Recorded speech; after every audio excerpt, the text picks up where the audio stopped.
You're watching TigerVision presented by Conley Buick GMC.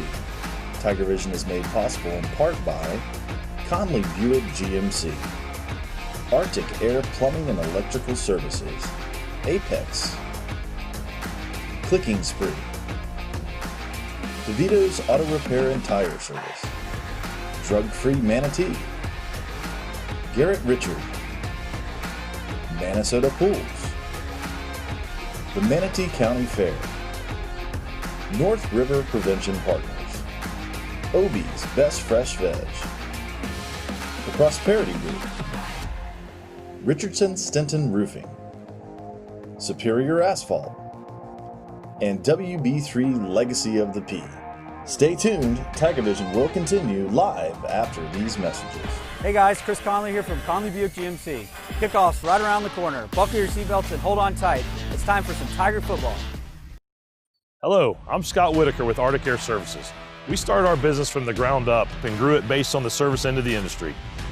We own over 50 vehicles, which we depend on every day to make our business run smoothly. We know the value and importance of offering great production and excellent service. That's why we choose Conley Buick GMC, because they provide us with the best cars and trucks and have a service department second to none. Next time you're in the market for a vehicle, I highly recommend Conley Buick GMC, where they'll treat you like family. Hey everybody, Ted here at Conley Subaru. And our deals are so hot, we had to bring in our local fire department just to keep things under control. Actually, while we wait for our contractor to arrive, the always community-minded Conley family has donated the use of our old facility for some specialized training. Follow the excitement on Facebook, Instagram, or at conleysubaru.com. Conley Subaru, where we really do treat you like family.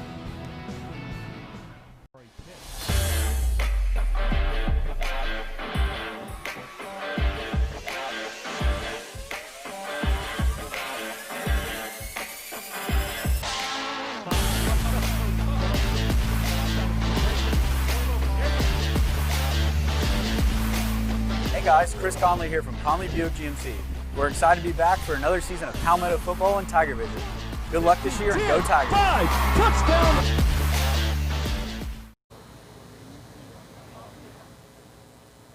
Ladies and gentlemen, please stand as we honor America with the playing of our national anthem, performed tonight by the Hillsborough High School Big Band Marching Band.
For the playing of the Hillsborough High School alma mater.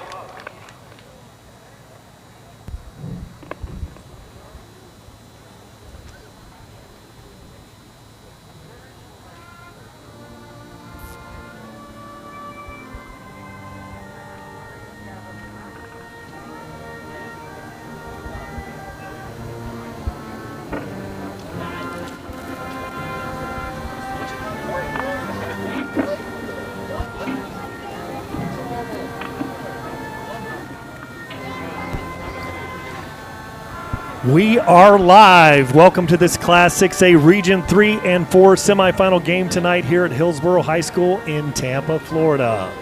The Palmetto Tigers have made the 46-mile trip north along the eastern edge of the Tampa Bay and arrived to the campus here of Hillsborough High, which is located near the historic Hillsborough River.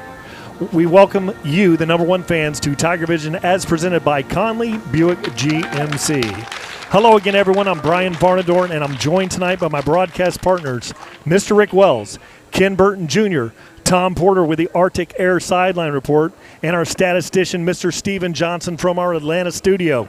If you haven't already, be sure to click like and then subscribe to our channel so you can stay current on Palmetto Tigers football. With that, I'm going to turn over to my broadcast partner, Mr. Rick Wells, for his thoughts. Thank you, Rick. Hey, thank you, Brian. Kenny, good to be back here on another Friday night after the holidays. Hopefully all of you had a great Thanksgiving. I did, and then no better way to end this week than being back here for a playoff game and watching our Tigers hopefully cruise on to victory tonight. Kenny and Brian, I think the big thing that continues to bother me as we progress into the playoffs is just the inconsistency of our receivers throughout this season. They really need to step up tonight. They really need to catch the football and to allow that running game to even open up more and to take a little bit of pressure off of our tailbacks. I'm really looking for them to do some things tonight to really open it up. I really want to just take my hat off to the offensive line last week against Westwood. They were really dynamic, in my opinion. They opened up some huge holes for the tailbacks, and that was obvious from the rushing yards that we put on the board last week. But defensively, I don't expect anything more from our defense. They have done enough. They have been absolutely the backbone of this team all year. They have kept us in games. They have saved games. And I think if they just continue to do what they have done all year, we'll come out of here tonight with a victory. But those receivers really need to step their game up tonight. Yes, Rick, I completely agree. As Coach Marino told them last week, the Westwood playoff game, welcome to big boy football. We're playing a very good team tonight. Tampa Hillsborough, a lot of tradition here, one of the oldest schools in the state of Florida. They put several people in the NFL. Dwight Gooden played here, baseball. Mayor Greco served 2 terms in Tampa as an alumni here. A lot of rich tradition there. Head coach, Coach Garcia, I believe, he has been here since 1993, one of the most active, winningest coaches in the state of Florida. Tonight is going to be what I see is they have a very good offense. They scored 36 points a game. What our defense can do to slow them down, that's going to be a key. The second key will be, Rick, again, the receivers have to catch the ball tonight. You are so right. It's plagued us all season because the third factor in the game tonight is the kicking game. They have one of the best kickers I have seen probably in the last few years. He reminds me of Rafael Gonzalez of last year. Very consistent, kicks it in the end zone every time, has kicked 2 field goals over 50 yards in his career. He's just a junior. Not a bad punter, too. Where that's going to play in is we are without a kicker tonight due for whatever reason. So and it does, it's funny, Ken, he's a very long, we've seen him kick those 50-yard field goals. His name is Zach Long, number 18. And for the fans out there of Hillsborough High, I did want to mention here, we have not been provided rosters here for the game. Generally, we do the broadcast, and we put a premium on the ability to announce all the players and names, and that's something we're going to ask for some help here still at the stadium. But we're going to be a little bit shaky on the players on the opposition. Speaking of opposition, Ken, looking at the defense, they've got a big one. He's about 353 pounds, the nose tackle there. Hey, Brian, let me jump in here 99. real quick before the time runs out. I'm here with Coach Marino. Coach, obviously playoff atmosphere, big game last week, come through, did good as a team. Talk about the Tigers in practice this week in preparation for these Hillsborough Terriers. Yeah, no, it was a great week of practice. Obviously, it's a great sacrifice for our kids and their families during Thanksgiving week. But they were great. They were there. They were on time. They were focused. Couldn't be happier for the group of guys we have. You always say big players make big plays in big games. You've said that many times to us. Who do you look to see tonight to make these big plays and bring home this win for the Palmetto Tigers? What we're excited about is the opportunity to coach all our kids and just watch their growth and improvement week in and week out. So we're hoping Jay Sipp continues to improve. We're hoping Zorian Geathers really starts to feel more and more comfortable and more explosive with the ball in his hands. Alzavian Houston's just getting better and better. He's a young guy. Jamarian Simmons, so on the offensive side of the ball, we know what Sage was going to do. On the defensive side of the ball, we know what Floyd's going to do. We know what Jordan's going to do. Jalen Wester and Jock Hughes and L.J. Hewitt. We're looking for those other guys, to see how much more improved they've gotten. Okay, good luck in the first half. Hey, guys, I'm sure you're going to talk about it many times tonight, but a tale of two fields. Last week, field was pretty tore up. This week, we're playing on this beautiful AstroTurf field, and I'm looking forward to see the difference our speed makes on this. Yeah, one of the things that's interesting tonight, the two nose tackles that we enjoy, Floyd Dozier Jr., number 5 for the Tigers, and big number 99, which is Legarius Williams, the 345-pound nose tackle there out on the field. And to the toss, were you able to pick that up, Ken? Did the Tigers, are we going to receive no, this sir, one? I was listening to the coach. All right. Pick it up here. Two big guys out there for that Yeah. coin flip. Two of the biggest guys on the whole in the whole game tonight. Yeah, the two of those young men, you're pushing 700 pounds with only two guys out there on the center of the field. Now the Terriers coming in. They've got a very big squad here, lots of players on the roster. We've seen in a little bit of prep that we've been able to do early in the game, number 15 out there is their quarterback, and he looks like a fine quarterback. He's got a lively arm. That's Caleb Pierce. And then the running backs, Ken, number 1 and number 2, we've seen that they are tremendous. Yes, number 1 and number 2, for the fans watching tonight, between 1, 2, and 3, they're going to get about 90% of the running plays. Quarterback can throw it just like the young man we saw last week with Westwood. He can throw it down the field, maybe not quite as much as zip as the guy from last week, but he throws for about 200 yards a game. They rush for 160, 170, so they put up a lot of offense and score a lot of points. A big challenge for the defense. Yeah, it's going to be critical tonight that that defensive front. We're going to really need Floyd, who's been a big player coming back for us after an injury, Jordan Renaud, and also I'm looking at Gabe McDuffie, to have a huge game tonight. But that line, that defensive line, are really going to have to be at their best tonight, and I expect them to be. Yeah, so going back to kick this one off is Robert Gavin. Get a kick out of good service with our friends at DeVito's Auto, and then back to return this one. Looks like number 2 for Hillsborough will be the returner on this, and that is going to be Joseph Sipp Jr. back there to receive. A little bit different look here tonight with Robert Gavin kicking this one off. One thing we know about Robert, last year he was probably one of the leading tacklers on the kick coverage team, and here he is out there tonight kicking the ball off. So you might see a kicker involved in the tackle on this one. Yeah, I look for him to step up. He's a great story this year, missing most of the season with an injury, coming back and being a big producer here for us. Gavin approaches the ball. He gets a low kick, and it's going to be driving on the ground, fielded by the up back there. He's got it at the 22-yard line. Now he's looking for the sideline out there, and he's all the way to the 40-yard line, and he's tackled finally at the 41-yard line. It looked like, gentlemen, he was going to just sit back and take a knee, and went back a few steps and then made a break for our sideline and got a decent return, got great field position. Well, we're asking Robert Gavin to do a lot here tonight, and he's up for the challenge. And, the special teams, they really need to step up. The kickoff team, they need to step up tonight as well. Absolutely. We're only going to get the ball on the 20-yard line for most of the night probably when we get the ball. Caleb Pierce is going to take this one under centers. 2 receivers out there on the left side of the formation, 1 back in the backfield with him there, 1 single out here to the right. L.J. Hewitt in coverage over here to the right boundary. Pierce looks, he throws it down there, long ball all the way down the sideline, and he has a receiver wide open and dropped. So that would have gone for 6. Very fortunate for the Tigers there.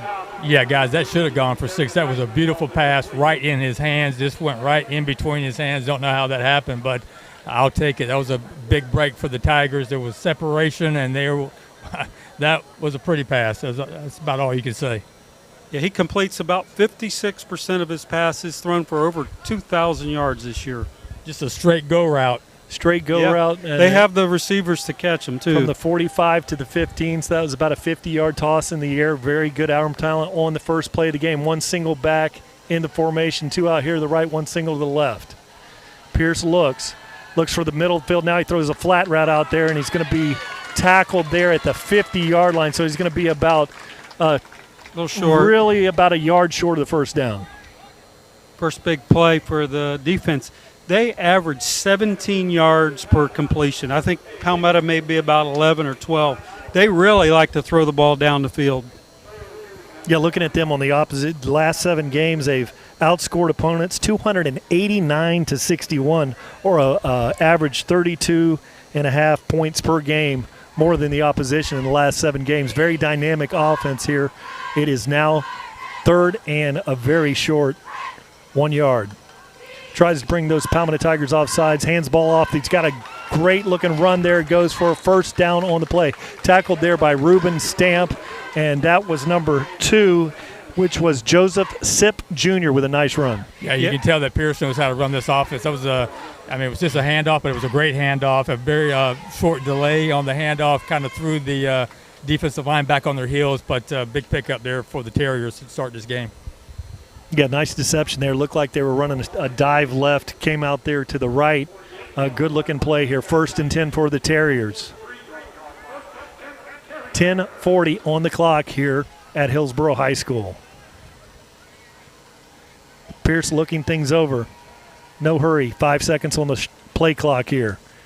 And it's a handoff to middle field. Good tackle there. Jalen Wester's involved, and that was Joseph Simp Jr., and a gain of about 3 on the play. That's one thing we do know, looking at his stats and film, he's not going to run it very often. I think he's only rushed for about 53 yards coming in tonight with 1 score. So he's going to throw it if he's going to have his hands on it.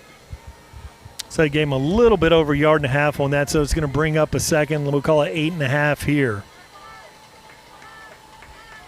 Plenty of time on the play clock. They've got very nice play clocks here at this beautiful facility here at Hillsborough High School. Sip in the backfield to the right.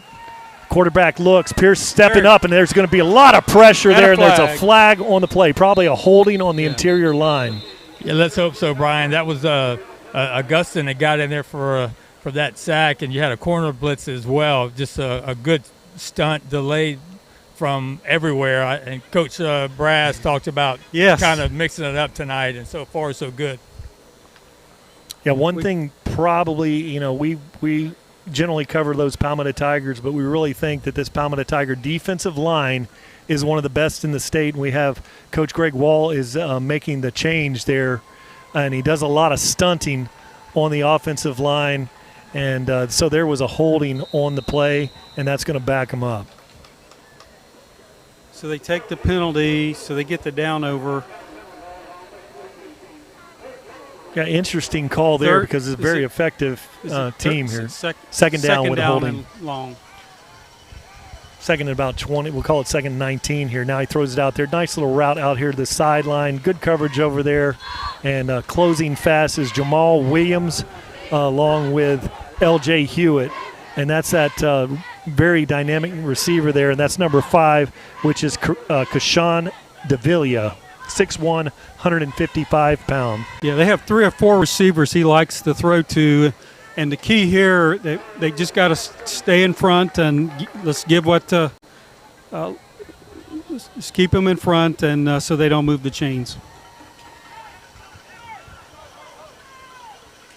Pierce looks things over.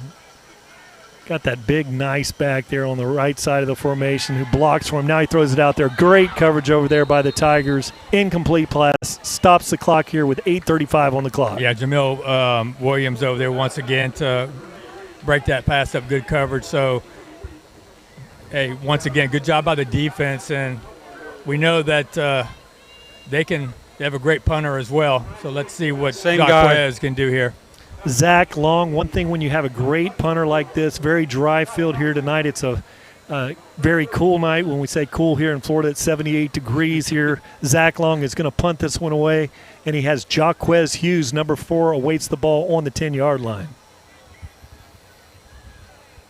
Palmetto looks like a little bit of a punt safe formation here set up for the return. Good heat there. Gets a high driving kick.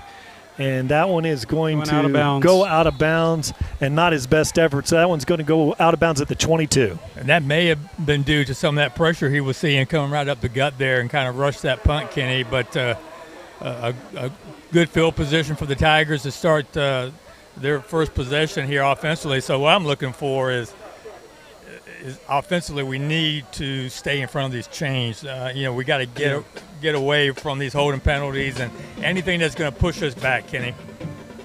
Absolutely. I think smart football. On the road, on a playoff game here, it's always good to be playing on Thanksgiving week because most teams are not.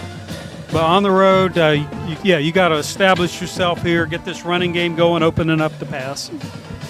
Watch for a big matchup tonight with Juliano Chatillo, the 71 for the Tigers, 300-pounder against that big defensive lineman. This time they hand the ball off to Jaquez Hughes, finds an edge out there, and he is flying down, first down and more. My. Great blocking out there by the receivers, Rick. We've been waiting to see that out of this Palmetto Tiger receiving and crew. I want to give Zoria and Gathers his props because he's on that end over there and gets just enough to allow Jaquez to get around that edge. And once again, Mr. Dynamic, Jaquez Hughes, just doing it all. Textbook. So Siplin looks and he hands the ball off, and that's going to be a good run there, and there's going to be a holding call, but that was a gain of about 8 yards by Sajel Hickson. Yeah, so that one's coming back. Yeah, just what we were talking about. Those are the penalties that we just cannot have tonight. And, you have a great run by Jaquez Hughes, and now we get a 10-yard penalty on the next play and pushes us back and just basically offsets that big run. Yeah, you're exactly right. Instead of a 2nd and 2, we're dealing with a 1st and 20. And we got to stay in front of those chains, so we got to make it up here. Tom, how do the players feel playing this? And I think we probably have a water break here, so there's your first water break.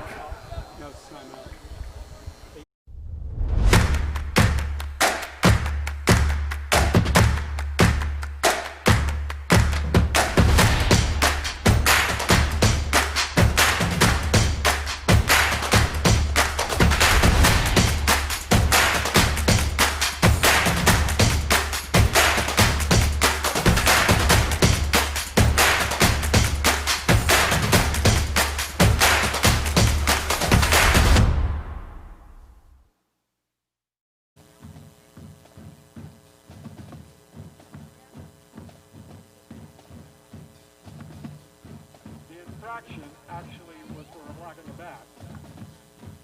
Ball will be placed at the 35-yard line. It will be 1st and 20 at the 35.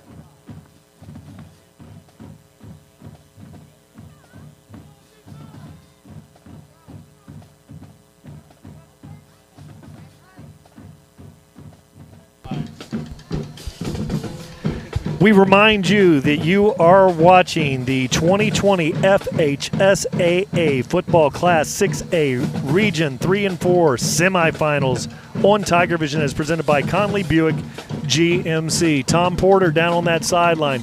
Are the players excited about finally having a fast track to play on?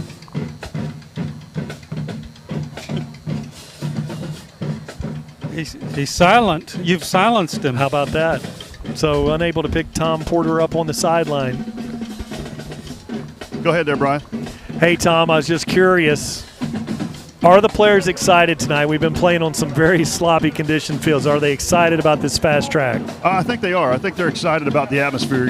Anytime you have the bright lights and the field looks awesome and, you got the nice play clock in the end zone, it just looks like it's going to be a good, productive night. Now, one thing I'll tell you, standing here on the sideline is versus the grass field. Maybe it's the pitch, maybe it's the level, but, man, this thing looks so wide. I mean, it looks like an NFL-wide field. They're the same width, but it looks wider than that. Maybe it's the big sidelines. I don't know. But one thing that's standing out right now is there's not a whole lot of people up here on the sidelines, but it's so far away that the coaches are able to communicate really clearly without the band and with people, clapping and cheering and talking. So it's kind of eerily quiet on the sideline, but that's great for coaching. Yeah, that's something we may have measured before the game. And generally, it's 53 1/3, which would be 53.33. And if you divide that by a third, and maybe this one is 53.334, Tom. Eyeballing it, I'd say 4 or 5 probably. Okay, so you're getting that extra quarter, that extra tenth of an inch there. That's a keen observation there from our sideline reporter, Tom Porter, tonight. Well, Palmetto Tigers get a holding play, and backed up here, it's going to be a 2nd and 20 here after the water break. That was an extremely long water break here. But one thing that we've seen here with the FHSAA, the officiating crews, if you get into playoff football, they generally do a very good job. Yeah, I believe they're graded like everybody else. So at the end of the year, you get the better crews doing these games when there's fewer games to play. Now Siplin has Robert Gavin, the kicker/punter, in the backfield with him. He switches over to the right side of the formation. He looks and he throws a seam around. It's going to be picked off there. Number 10. He's got it at the 50. And he's going to be spinning out of one tackle, finally tackled at the 40-yard line. And that was number 10. And one thing we have seen here in Hillsborough County, the defensive backs year to year are very good. That was Dominic Reeves there with the interception. Yeah, he was sitting back in a zone and just sat there, and I don't think Josh saw him, and he just stepped up in there and took it away. You're right, Kenny. And the ball was a little underthrown. He could have led Sajul a little bit more, but hey, live and learn. And defensively, we're asking them to dig us out of another hole. And this is something that has been going on a weekly basis, and as the competition continues to stiffen as we progress here, it's more and more of a task to ask of the Palmetto Tiger defense. Now Pierce is going to hand this one off, fakes the handoff, throws the seam behind it, and that's exactly how you do it. That's the execution. That's an RPO. He's got 3 out there on the tree, runs the slant on the RPO for a nice pickup. That was a bullet, too, by Pierce as well, guys. I mean, he didn't try to push that thing in there. He let it rip. It was a little bit low. No one was going to pick that thing off. If the receiver didn't get it, no one was. And what I like about him so far is it's hard to pick the ball up, what he's doing with it. He's very deceptive. And just a good read. You have that bubble look, and he hit the slant behind that. Looked like a bubble screen out there. This time he throws the out there. Corners are playing soft. Receiver breaks a tackle, and he is very close. He's going to be down to the 7-yard line.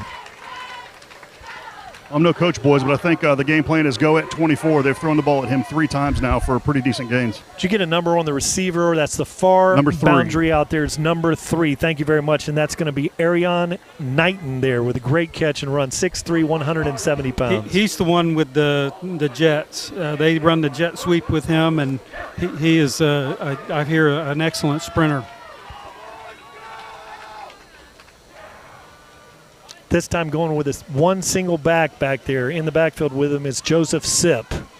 And low snap, and there's going to be a false start on the Terriers here.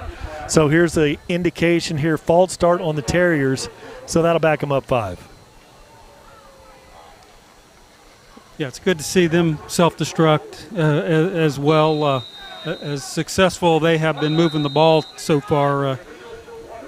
Okay, now we have another official timeout for a water break. This is the water break. I think the other one was a Palmetto Tiger timeout, the first one, Ken? I'm not sure who it was. Okay.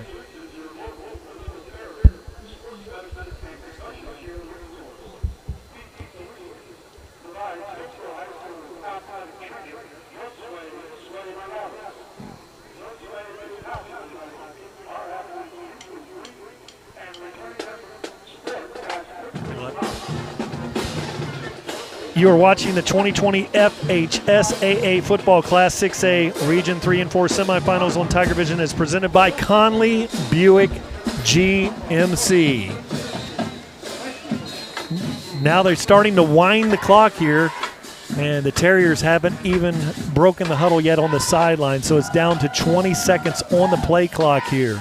Nice play clocks here in Tampa here, down to 14 seconds on the clock. Pierce has one back there with him this time. 2 receivers on on the left side of the formation, and 3 out here to the right. And this time inside handoff goes nowhere. Floyd Dozier Jr. is there to clean it up, but really good stunt there. So that's going to bring up a we'll call it second and goal, but you're way outside of 10-yard line. Ball's at now the 13-yard line. Well, it's going to be backed up now to the 16-yard line over there.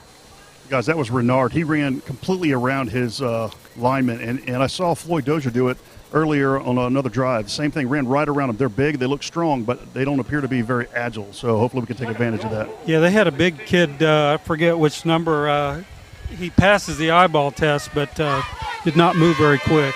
Oh, here's a jet sweep and fake the jet sweep. Now he slips it out, incomplete pass.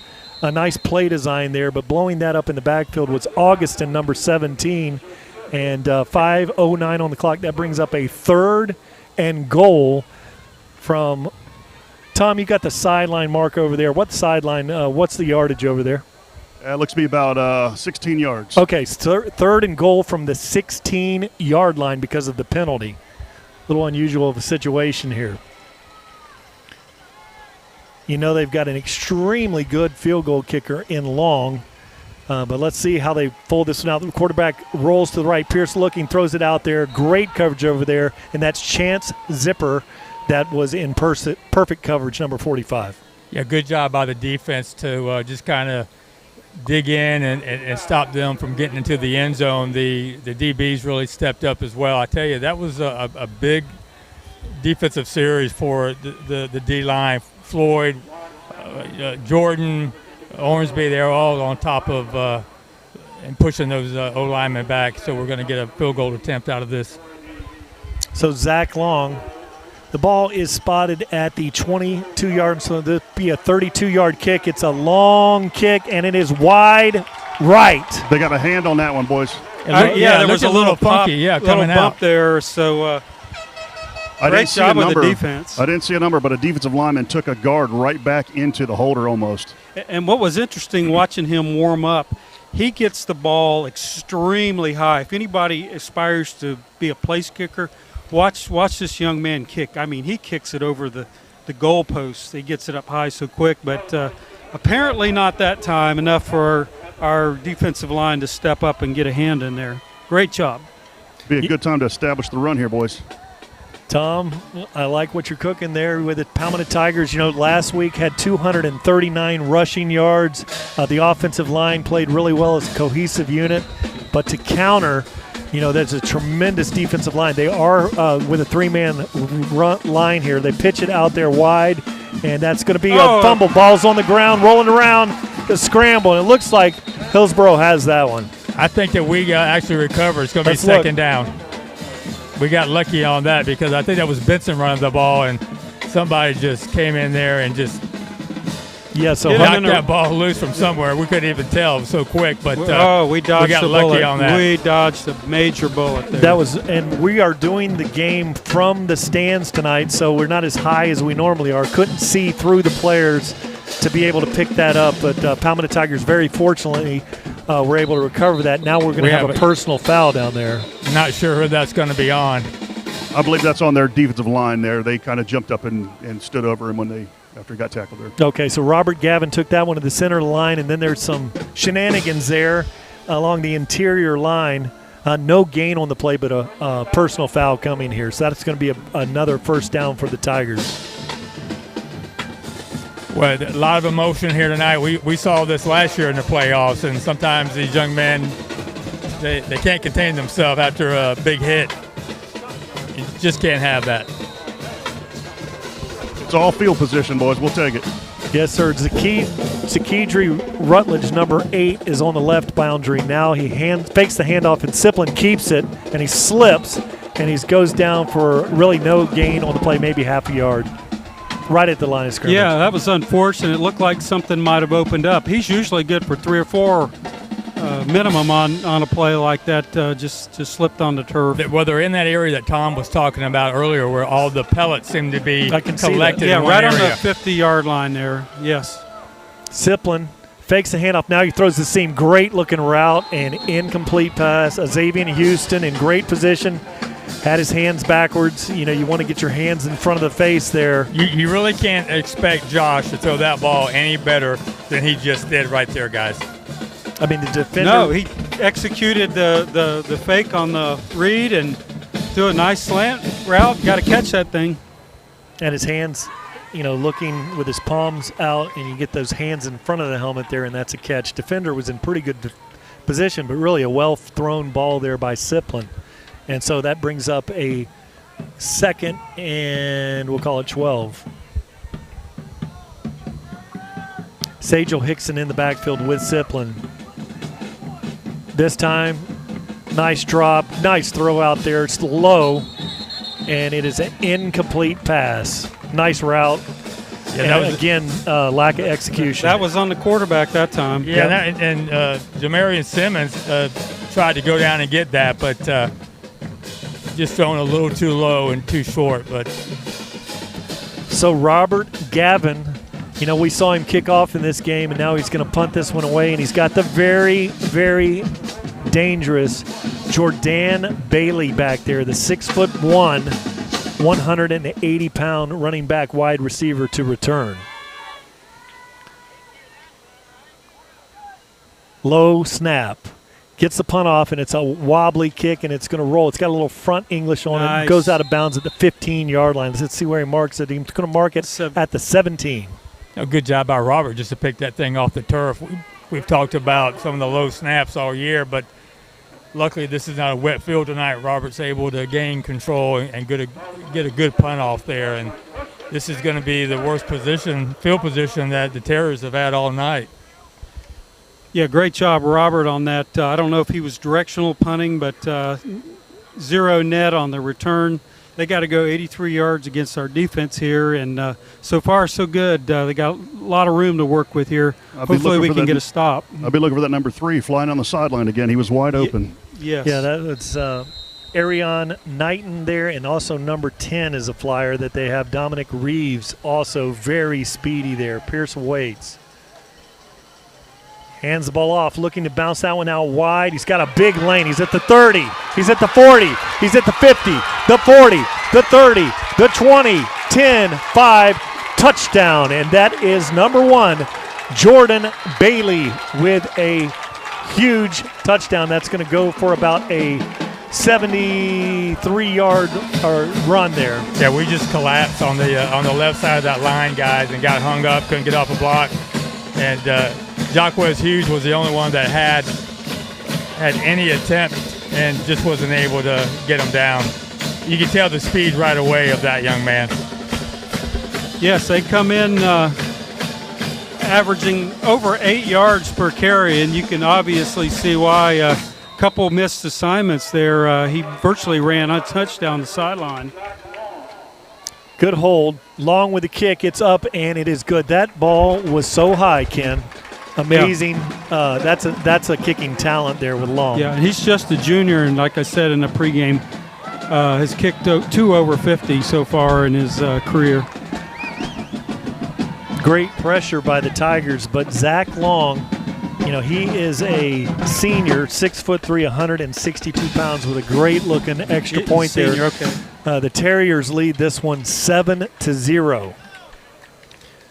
And offensively, guys, and we have talked about this before, but we have got to do something. If you know, turn that field position around, give the defense a little bit of time to catch their breath. We cannot go 3 and out, and we really got to put together a decent drive. And it's going to take everyone right now to focus on doing their job, receivers, O-line up front, and if nothing else, I mean, we got to give Sajel and Benson a little bit of room to work with on the running game.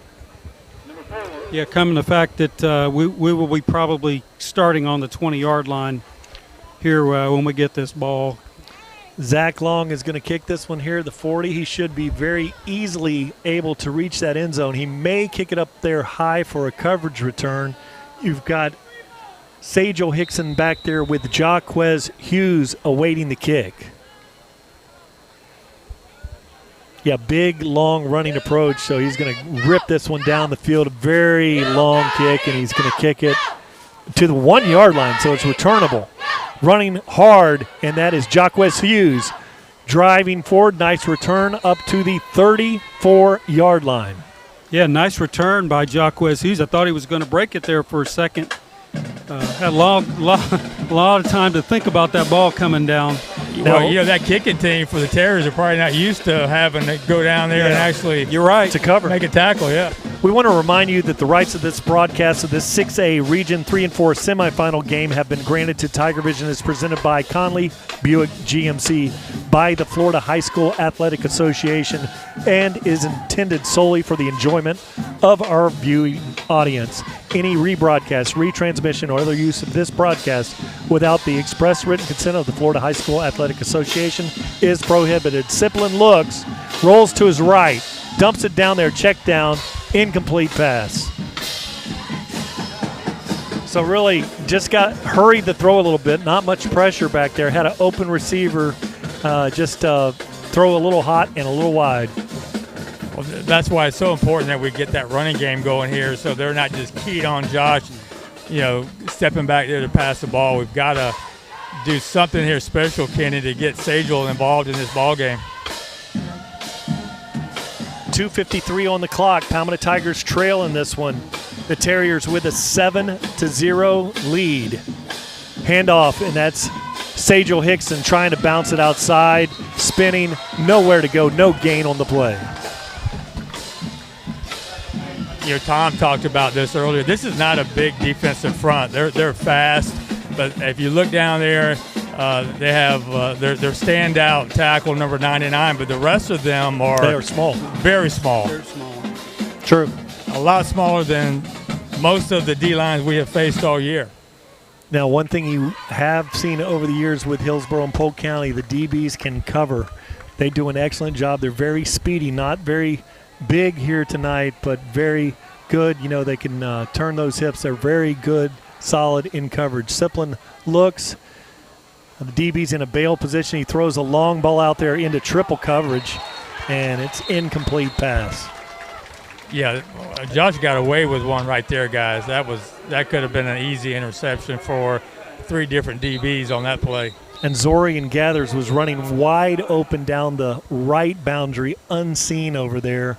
Didn't have anybody within 15 yards of him on that far right sideline. With the incomplete pass, the clock stops here at 2:01 in the first quarter.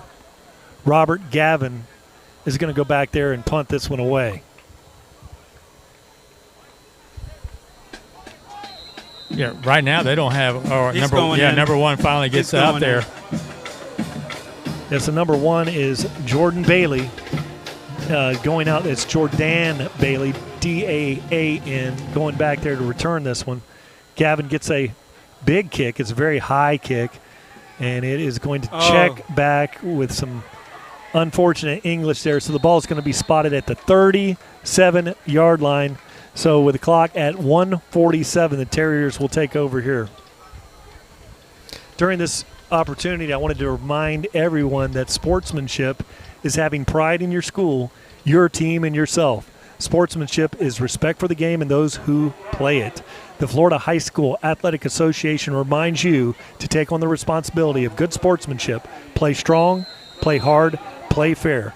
This message provided by this station, TigerVision, is presented by Conley Buick GMC and the FHSAA.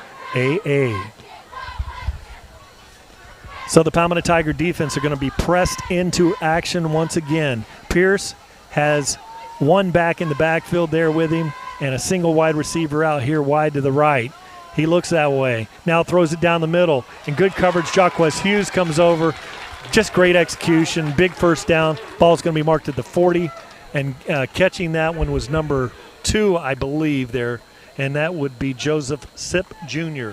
Yeah, what you see very early on here, these receivers are very good with making those routes into the zones that the DBs are not in. I mean, they find the open space, they sit down, and some great passes already thrown by Pierce.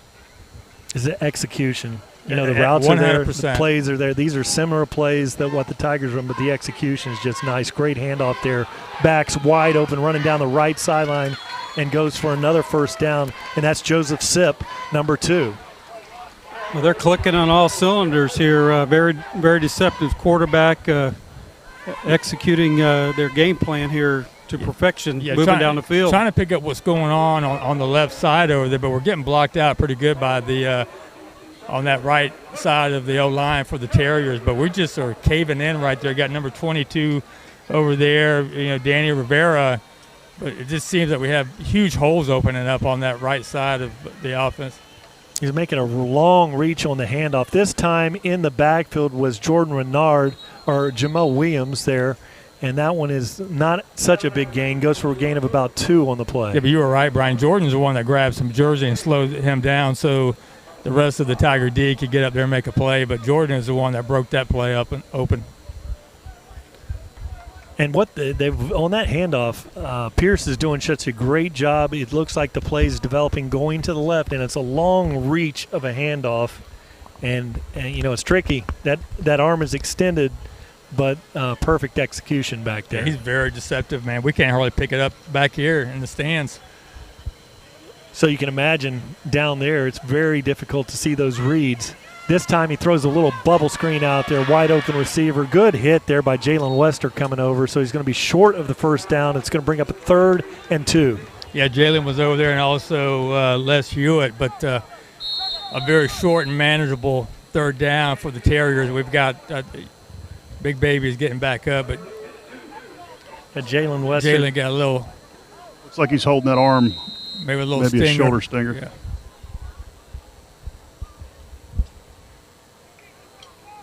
Looks like End of the quarter. At the end of the quarter, the Hillsborough High Terriers lead this one 7-0. Hey guys, Ryan Moore here with 662 Customs. Super excited to show you this truck we just finished today. This is our new 2020 2500 AT4. We did the paint to match grill and grill surround. We did the paint to match emblems, paint to match hooks around with the red hooks. Follow me around here. We did the paint to match fender flares and amber lights. Moving down, we did the 4-play FP70s wrapped in Toyo Open Country MTs on 35. We did the zone 5-inch lift. We also blacked out all the emblems and the AT4 badging around. We put AMP Research retractable steps on it. This thing is bad. We also did this 2020 2500 AT4 Pacific Blue. We did the paint to match emblems with the red surrounds to match the red hooks. We also vinyled the fender flares to give it that sleek look, and also wrapped this one in Toyo Open Country MT 35s. Follow us on Instagram and Facebook and check out 662customs.com.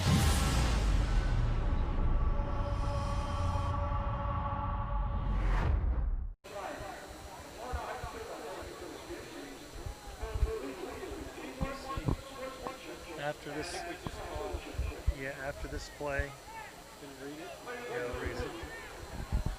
We'll just call it.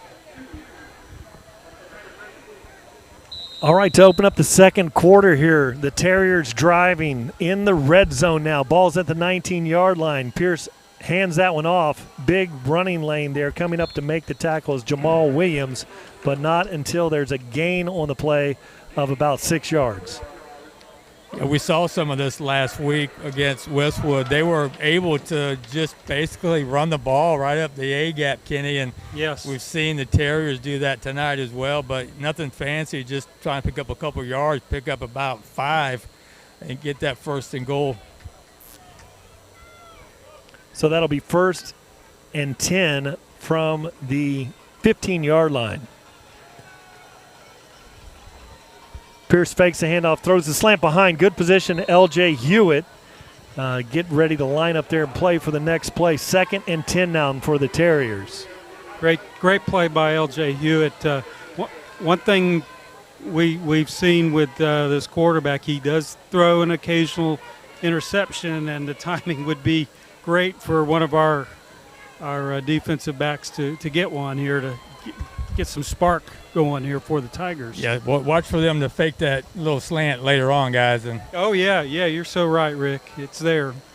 2 receivers on both sides of the formation here. Probably a run to the left here.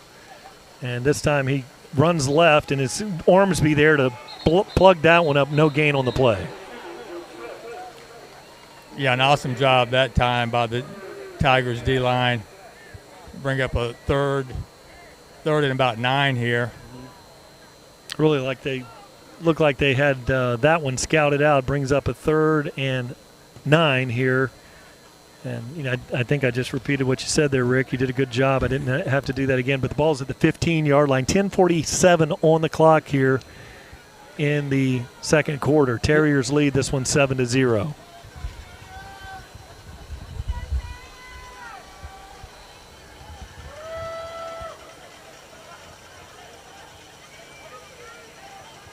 Palmetto Tigers rolling up, pressure defense, coming up hard. He shakes a tackle, runs, and he's going to be tackled by Floyd Dozier Jr. L.J. Hewitt came up to force that one, and that was a great look at Floyd Dozier Jr., number 5, interior lineman, making the play down the boundary. That's awesome-looking play there by defensive tackle. Yeah, we have talked about that the last couple of years, just how quick Floyd is, and you don't expect a D tackle to get out there and make basically probably a first down saving tackle there.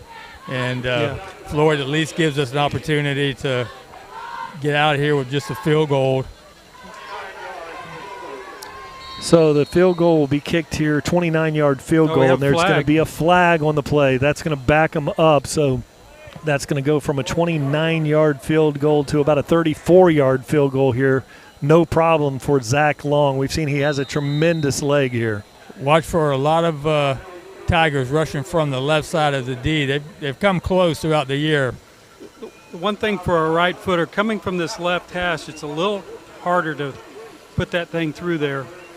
Good snap, good hold. The kick is up, and it is perfect. Well, there's that high kick you were talking about earlier, Kenny. That thing was up there in a hurry. Now, one thing, TigerVision fans, TigerVision is presented by Conley Buick GMC. We will tell you tonight, we're set up underneath a tent in the visitor stadium here. We've had a little less than good fortune here in the setup process here. Very late getting things set up here tonight. But no rosters here. Just another night of TigerVision on the road in the playoffs. So here we are. The internet's struggling here. We can't really see what you're at home at watching because it's lagging and it's just the poor internet around here. You got to love the $1.8 million field and the 10-person press box here. Yeah. Yeah, you can't afford real good Wi-Fi when you spend 1.8 on a football field. Yeah, the field is beautiful, and they got the play clocks down there, so the playing condition is great. Not so much thinking about the broadcast crew here. This time, get a kick out of good service with our friends at DeVito's Auto. Zach Long approaches this one long, low kick, and this is going to be returnable. Jacquez Hughes has the ball gathered. He's at the 20, looking for a crease out there. He's at the 30, trying to find the edge. He's at the 40. And he's finally tackled at the 45, and then there's a flag. I saw one of the Palmetto Tiger helmets come flying off about the 25-yard line. No flags there. Yeah, this is going to be at the sideline where Jacquez was tackled, Brian. Don't know if it was a late hit or what. Hopefully it's on the Terriers so we can get some. It looks like it is. The ref is talking to the head, and he's looking at numbers as he's talking to him. So I'm assuming it's on Hillsborough. Tom, I've seen a lot more onerous. Did you see a big hit over there late? I did not. I didn't pick that up either from our terrible vantage point here under the tent. There is no flag. So good job by the crew over there because really I didn't see anything, that looked that terrible over there. But I'll tell you this, guys. I mean, Jacquez Hughes is doing everything that he can to help this offense out tonight. I mean, he has given them good field position twice now, and we got to, take advantage of it. Yes. We can talk about this all night, but if this offense doesn't start clicking, it's going to be a very long night for the Tigers. Yeah, we're fortunate it's not 21-0 right now. It's just 10-0. And yes, the kicker missed that ball, and we got a gift here of great field position. Siplin has Alzavian Houston coming in motion over there. He throws a slip screen behind it, and it's a high throw behind Sajel Hickson. Had some blockers out in front. Those are the little things that you cannot miss on. That has to That has to be a reception. It's an easy pass for Josh, and unfortunately he throws it over Sagel's head. But we got to calm down here just for a minute, refocus, and get this job done. It looks like Sagel got held up a little bit there. He was kind of off balance coming out of that pile, and I think maybe somebody might have got a hand on him. Well, still the you ball. got to make those adjustments. But the ball was still, even if you get held up, the ball was still behind him and high and to behind him. So a little coordination there. So it's a 9:07 on the clock, and they bring Houston in motion. Same look as the last play. This time Josh Siplin steps up for a run. He goes for a gain of about 5 on the play. Brings up a big third down situation here for the Tigers. 8:55 on the clock. I know this band is trying to mess with the offense, but we're so far away, I don't think they even hear them. We do. Yeah, here 8:42 on the clock with the band playing the ESPN jingle here. I don't know if ESPN is here tonight, but Siplin, TigerVision, as presented by Conley Buick GMC is, and there's a nice looking route and a catch by Alzavian Houston. Yeah, so give credit right there. That was a great little slant. Good job by Alzavian to make that catch, and that's what we've been looking for all night, guys. I mean, that needs to be the norm. Nice pitch and catch, move the chains. Nice looking play. You know, we've seen it on both sides of the formation. Robert Gavin running hard, breaking it down, driving forward, still going. Very close. First down, Robert Gavin. Rick, it's amazing if you can complete a pass, what the next play does. Great run there by Gavin. I mean, they're pretty much going to just let this thing go until as far as the passing game until we complete a pass. We got a timeout on the field by the officials. Not sure if that's a water break. No, it's too early. So that would be a timeout by Hillsborough, I believe.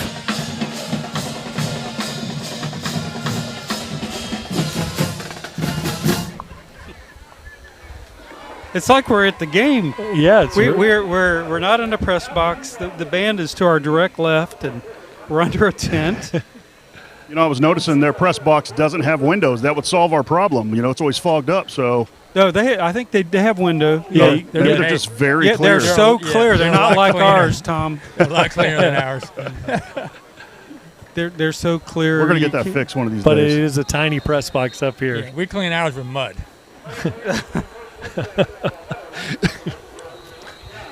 Siplin with one single back there, option to the right. He has the pitch out there to Benson, looking for to break a tackle, and he does a very nice gain to the 17-yard line. And Josh Siplin took a big shot right as he pitched it.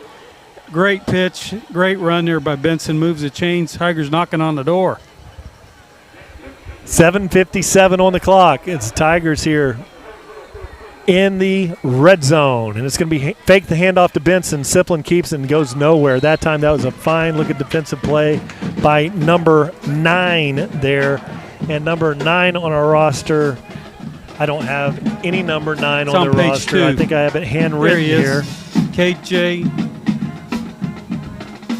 Harris? KJ Harris. Yes. So we've been scratching on page 2 down information as we can find it here. 7:25 on the clock. This one's handed off to Sagel Hickson. Drives forward. He is in for 6, and that's Sagel Hickson with a score. Great run. Yeah, that was a beautiful drive by the Tigers, and exactly what the doctor ordered. We have a Tiger injured on the field. Kiwan, I believe. Kiwan. That's 55, yeah. And we almost had Sagel Hickson injured on that play. He got a face mask. I mean, his head twisted all the way back around, but he didn't stop running. That was vintage Sagel Hickson carrying sure was. Breaking a tackle and carrying a person or two into the end zone. I'll tell you Much needed score. I mean, every football fan loves to blame refs when things go wrong or whatever, but this refereeing crew here seems to be pretty squared away. I talked to one of the guys before the game, and they are from Orange County, Osceola County, and Seminole County. So he said they've worked together a long time. You can tell they seem to work pretty good. And while Quentin Sanders is down on the field, now that had reminded me, I wanted to talk about the Friends of TigerVision campaign. Yes. Some of the commitments that we had there last week, I wanted to personally thank Melissa Dunbar, Jeffrey Durant, Mary Kay Venisi, Brust, Awesome. sons out there playing for us, Kyle Hoopengarner, Kirk Bell, Catherine Lucas, Ron and Peggy Witt, Sarah Amiris, and I know Michael there from Popey's, Robert Marble, that must Bob. and Jan and Elmer Hilker, Will Zanders, John McCarthy, Susan Bowman, Scott Gordon, Thomas Winter, Tom Winter, Jack Ogline, and Lori Moffett, who watches us constantly here. We want to thank you all for your contribution to the cause here, Friends of TigerVision. Well, Quentin is up. Looks like some type of a lower leg injury, but he is walking off on his own power, which is a great sign. He was injured last week as well. You guys remember he was kind of favoring that leg as well. Right. Now, Robert Gavin, we have extra point here coming up, and it looks like they've left the offense back. No, Robert Gavin is back in there. And he hit a couple pregame, looked pretty good. So the Palmetto Tigers are trailing this one. The Terriers are up 10-6. Extra point will be Robert Gavin out there. Augustin's out there in protection. They're overloading to the right side of the formation. I'm going to look for some trickery right here. Yeah, you know something, Rick? And they are coming off that edge on that side over here. So there's the snap. Siplin tosses it out there. Robert Gavin throws it to Jalen Wester for the touchdown. They whistled it dead. What was all that about? What they're saying there is because they're saying he was down. That's what How can you be down? That's what he just signaled, that he was down with the ball. Well, the holder, if your knee is down as a holder, I know that in college you can flip the ball over your shoulder, you can pitch the ball, you can do that. But you can't do that in high school, obviously. That would be a high school regulation. Very unfortunate break there for the Tigers. So they're saying Siplin's knee was down, and a nice two-point conversion there goes amiss for the Tigers. Yeah, and that would have been a touchdown for Jalen Wester. Yeah, he's the one that he scores them on the defense. So that would have been an offensive score for him. That's correct. So it would have been 10-8, but with the unsuccessful two-point conversion there, the score remains 10-6 here. 7 minutes and 16 seconds on the clock here in the second quarter. And the strategy there is, if you can convert that, then you can try the second extra point, and if you miss it, it's still like you've got an extra point on both touchdowns. So great try. Unfortunately, didn't hold. So for that to work, it has to be a direct snap right to Robert Gavin. Or you would have the holder there start to come up as the ball. So I just talked to him, guys, and he said the problem was he didn't see him come up off of his knee before he passed the ball. He's saying he was still down when he passed the ball. he was off his knee when he passed the ball. If he didn't see it, how does he know it didn't happen? He then said, if you have video to dispute it, let me know. And I said, we do. Yep. So this time he's looking out there. Great speed over here on the edge. Breaks a tackle, and that again is number 1 there, which is Jordan Bailey. Well, one good thing is we scored. Another good thing is we gave the defense a little bit of time to catch their breath, so hopefully they are well rested and get back out here and make another stop so we can get the ball back here before the end of the first half. Yeah, not only a stop, but a turnover would it's about time for them to generate some type of a turnover here right here before the end of the half. 7:09 on the clock here for the Terriers. Here on the left hash. One back in the backfield, 2 receivers on each side of the formation. Fakes a handoff. Now he looks, throws a little route there. Wide open receiver. Great catch. And that again is number 1 there. Jordan Bailey with a catch. And the one thing about this Hillsborough team, all these skilled players and this quarterback, they're all sophomores and mostly juniors and will be back. But they play like seasoned veterans, like our team did last year. They all grew up together. And they know each other's idiosyncrasies. And but that was just a little seam route. There was nothing. There was but nothing. They make it look so easy when we struggle to either overthrow or we drop it. And their execution has been flawless. Very, very good here flawless. Tonight. 6:41 on the clock. 1st and 10. Ball is spotted at the 37. He looks for the seam. Now he steps up, throws it down there. Nobody's going to get there. Threw that one away. And so that'll bring up a 2nd and 10 here. Clock stops with 6:31 on the clock. During this, I want to remind you that this game in the 2020 FHSAA 6A Region 3 and 4 semifinal football championship is sponsored by the Florida High School Athletic Association. The FHSAA is a democratic organization with a membership of more than 800 middle and senior high schools, all committed to ensuring that Florida's student athletes can compete fairly against each other. Now here, trying to draw those Tigers offside. Hands it off. A good running lane there. First down on the play. He's going to be stopped at the 22. They continue to exploit the left side of that D line, and we're just not able to get off the blocks, guys. Here we go. I think we got water now. Now we have a water break. Dude, isn't your mom here? Bro, don't worry about her, man. She's cool. It's Dakota's mom. I don't even want to know what they're doing downstairs. All I know is they're here and they're safe. You guys, it's the cops! Did you know hosting a party with underage drinkers is a crime? You could face a $1,000 fine and up to a year in jail. Get the facts at drugfreemanatee.org.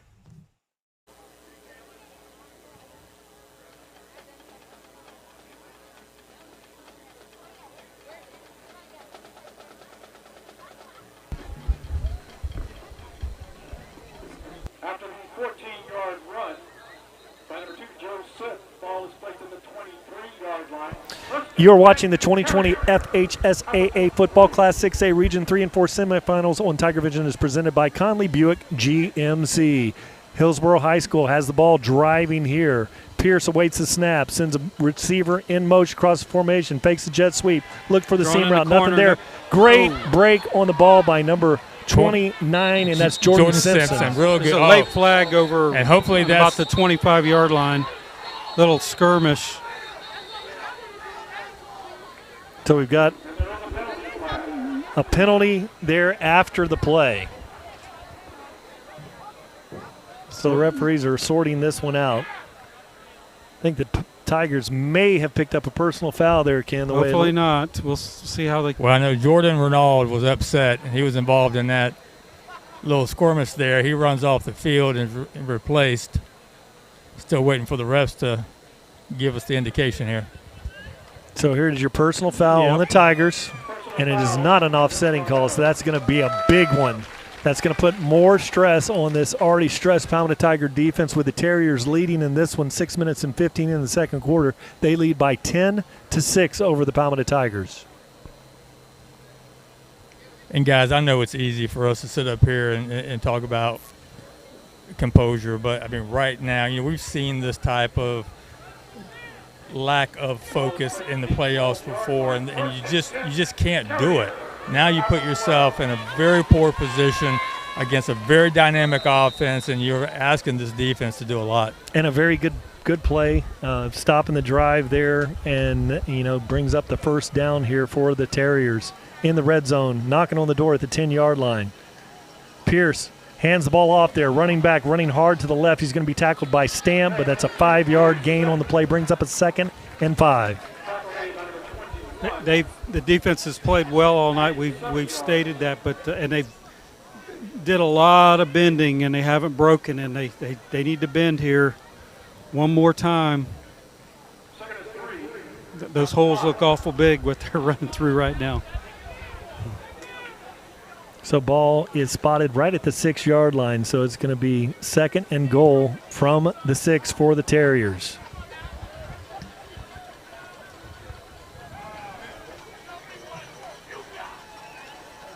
Receiver comes up, jet sweep fake, runs it, nice play in the middle of the line, no gain on the play, maybe got back to the line of scrimmage, so that's going to bring up a 3rd and 5, 3rd and goal from the 6-yard line. That was a good job there by Gabe McDuffie and also Floyd Dozier to get in there and just try to keep them out of the end zone one more time, gentlemen. Now, if you look out there, they've got that big nose tackle, number 99, usually plays defensive line. and he's going to go out there and join the offensive formation on the left side of the formation. He's going to be the left tackle out there. So that would make you think they're going to run something to the left side of the formation. Maybe see a tight end? Caleb Pierce, the quarterback. 2 backs in the backfield with him. And they throw it out, and it's just a jet sweep. And very great play by Williams over there. That was Jacquez Hughes that made that play, guys. Wow. That was all speed. Incredible. Those were probably the 2 fastest guys out on the field. Yeah. One trying to get in the end zone, the other one keeping them out. And I'm going to tell you what, guys, when he got around that corner, I thought, man, that's going to be a touchdown all day, and that's the perfect player on our team to be coming off the edge. Yeah, and, Jacquez Hughes, for those of you watching, he's been electronically timed at a 4.4 legit, one of those. And, people will say that they run that kind of have that kind of speed, but it's rare. And you could see it on that play because everybody in the stadium thought that jet sweep was going to go for 6. Long, and that's a very nice kick once again. And Jacquez Hughes nearly came up with a block there, but now with 3:52, the Terriers lead this one 13-6. That's still a win for the Tigers right there. Big time. Because, you really, once again, you can't ask this defense to do anything more. One little snafu with that personal foul, but, other than that, just another great stop by the defense. And, offensively, we can't sputter. No, sir. We got to put points. And the crazy thing is, we can respond here and go in at halftime with the lead as poorly as they played. Unbelievable. As they prepare to kick here, 3 minutes and 52 seconds on the clock. Amazing that the Palmetto Tigers have an opportunity to have a good possession here and come out of this half with a lead. That would be crazy. Shocking. That would be shocking here. Because you have seen tonight the execution on the offensive side with this Terrier football team has been tremendous. Except in the red zone inside the 10. They've had to try 4 field goals tonight.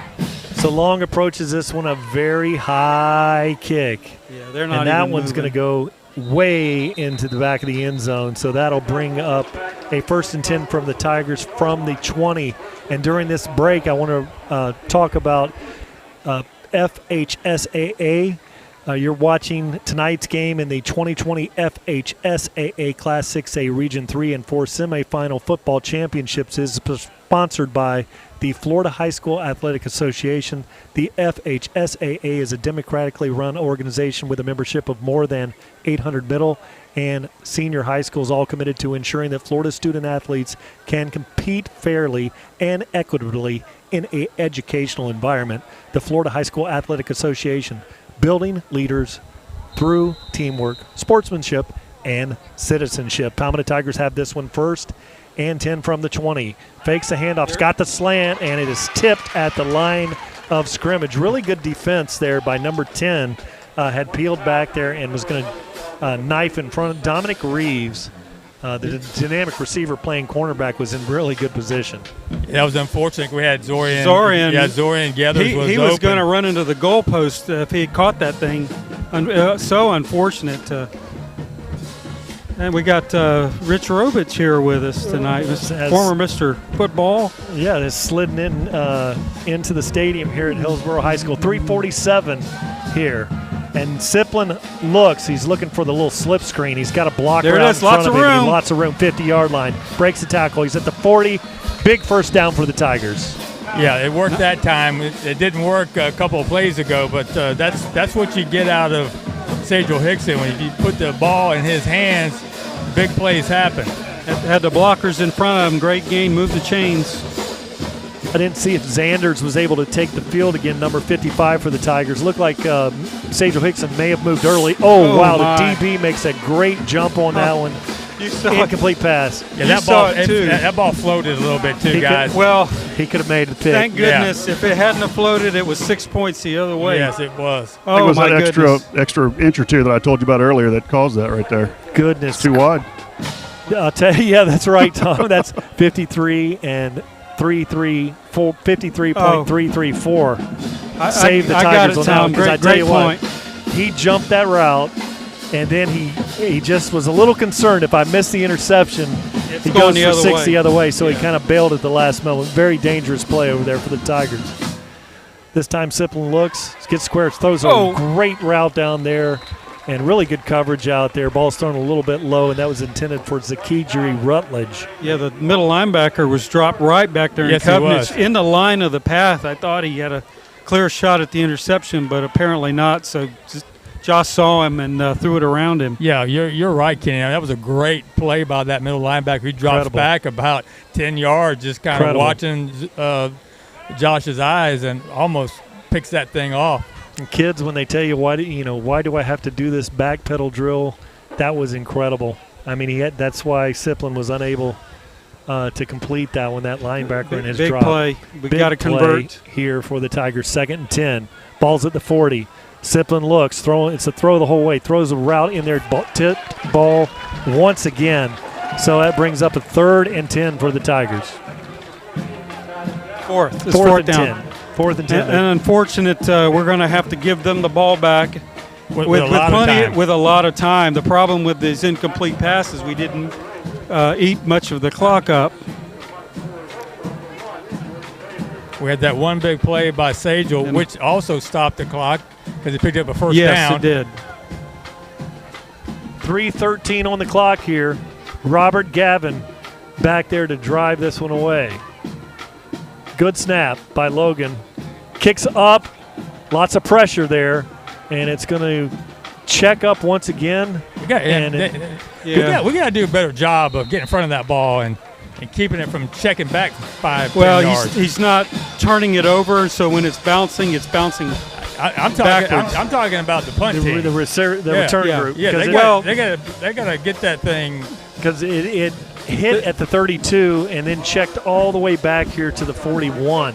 Yeah. So, The punter needs to yell out where the ball is, whether it's long or short, to give them some guidance, because they're looking up and they're running down the field trying to keep an eye on the returner as well. Time for that Palmetto defense, which has been impressive all year, but lots of stress on the defense tonight. They've been on the field a long time. One coverage. Les Hughes is covering two receivers here with only one in coverage at the moment. Jordan Simpson may roll out here late. Boy, that's a bubble screen out there wide open. He looks over there, look the other way. Now he rolls, being harassed there. He's going to be sacked. Great job by number 17. Augustin. Yes. Boy, he has stepped up in these last few weeks, hasn't he? Cedric Augustin there with just a great hustle play from the backside, and that's going to bring up a 3rd and a loss of about 7 on the play. It's second down, and we'll call it 17 here. Incredible play by Augustin there. And what we can't do here, we can't get fooled by the run game. We can't get too carried away. We're trying to rush the quarterback here because they've been eating that left side up all night. Got very fortunate he didn't look over here less, because we had 2 covering 1 over here the Tigers did early on. Now he takes that one, Pierce does, fakes the handoff, and he throws it out there. So they picked it up this time, and that's a great reception and a 1st down. Same look on defense. You got 2 out there covering 1 receiver. That's the coaches looking at it from upstairs. And there's the look that we wanted, throw right to it, 1st down. Boy, did he thread the needle on that between 2 of our defenders. Put it right in the breadbasket there. Nice pitch and catch, and made up on that 7-yard loss with plenty to spare. Yeah, great looking receiver out there, number 3. Dominic with a route again. This time they know where to go, and that's Floyd Dozier Jr. with a tackle. It's probably going to be a holding there. Yeah. And that was Jim Williams in there. No, that was Jordan Renard. Sorry about that. Number 9, Jordan Renard back there.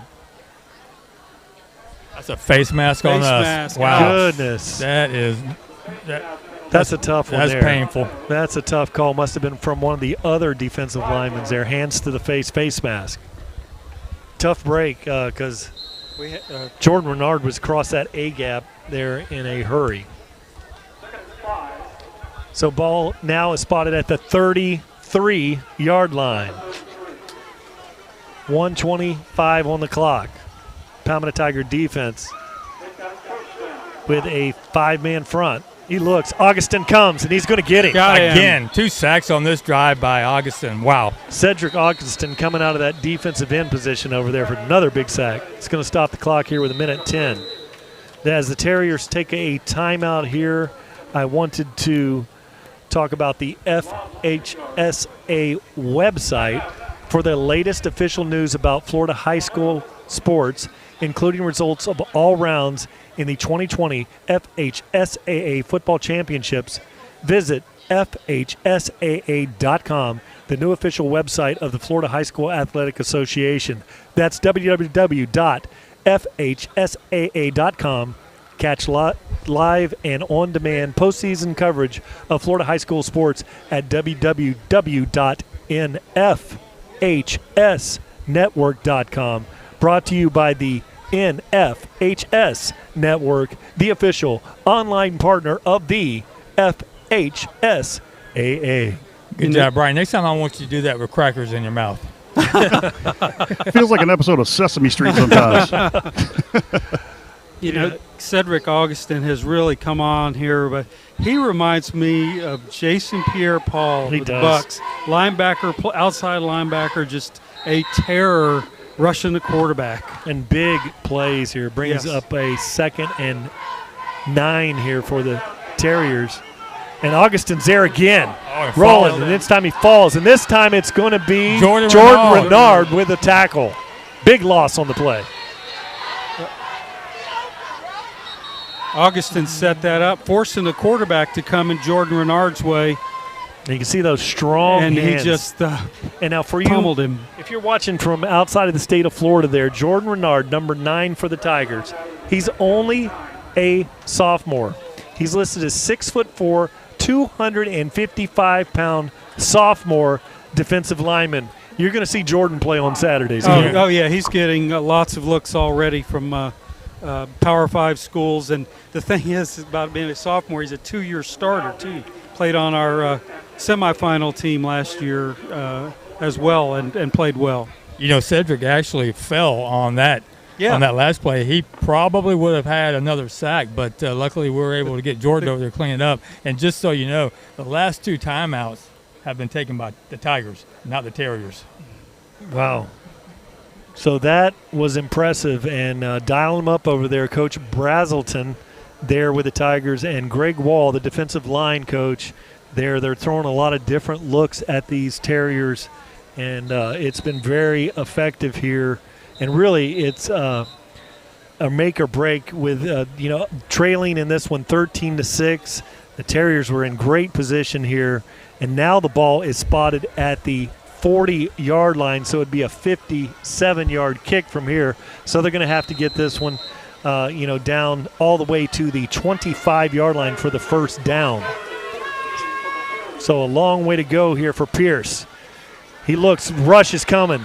Throws the ball down the left sideline, wide open receiver, and he dropped it. Coming over late was L.J. Hewitt.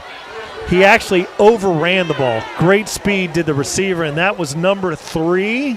Yes. And showing blazing speed, and he is Arion Knighton. And then L.J. Hewitt was able to deflect that one away as he was trying to gather the ball. Yeah, that's actually 2 passes that the Terriers have missed tonight that were right on the money. Gee. And I'll tell you what a smooth-looking receiver right there. You know, that was a polished route. And the one thing he did do, he got the hands up a little bit early. You know, they like those receivers to not show those hands till a little bit later. But just a great play by L.J. Hewitt. But huge stop. Dodged another bullet, another one. Yeah, I'm wondering, guys, I know that Coach Marino doesn't mind getting the ball back as a play clock expires on purpose. I'm sure they're trying to back up here. But I wonder if Coach Marino was thinking about slowing the tempo down on that last drive so that, these guys are getting plays in there takes about 12 or 13 seconds. They're right back on the line of scrimmage. So you wonder if maybe he wasn't trying to slow it up so he could make sure that his defense was in the right position. And this is one of those where you coach him up. Jaquez Hughes on the 10-yard line. Normally the rule is if the ball is over your head, you're going to let that go to the end zone. But tonight with Jaquez Hughes, you might see him try to, nearly blocked And that one is going to roll and be down at the 21-yard line. 35 seconds left here on the clock in the second quarter. So really, what could have been a Terrier going away for a blowout here in this first half, is only 13-6. And we get the ball back to start the second half. Am I correct? You are correct. This game could easily be 35-6 sure right could. now.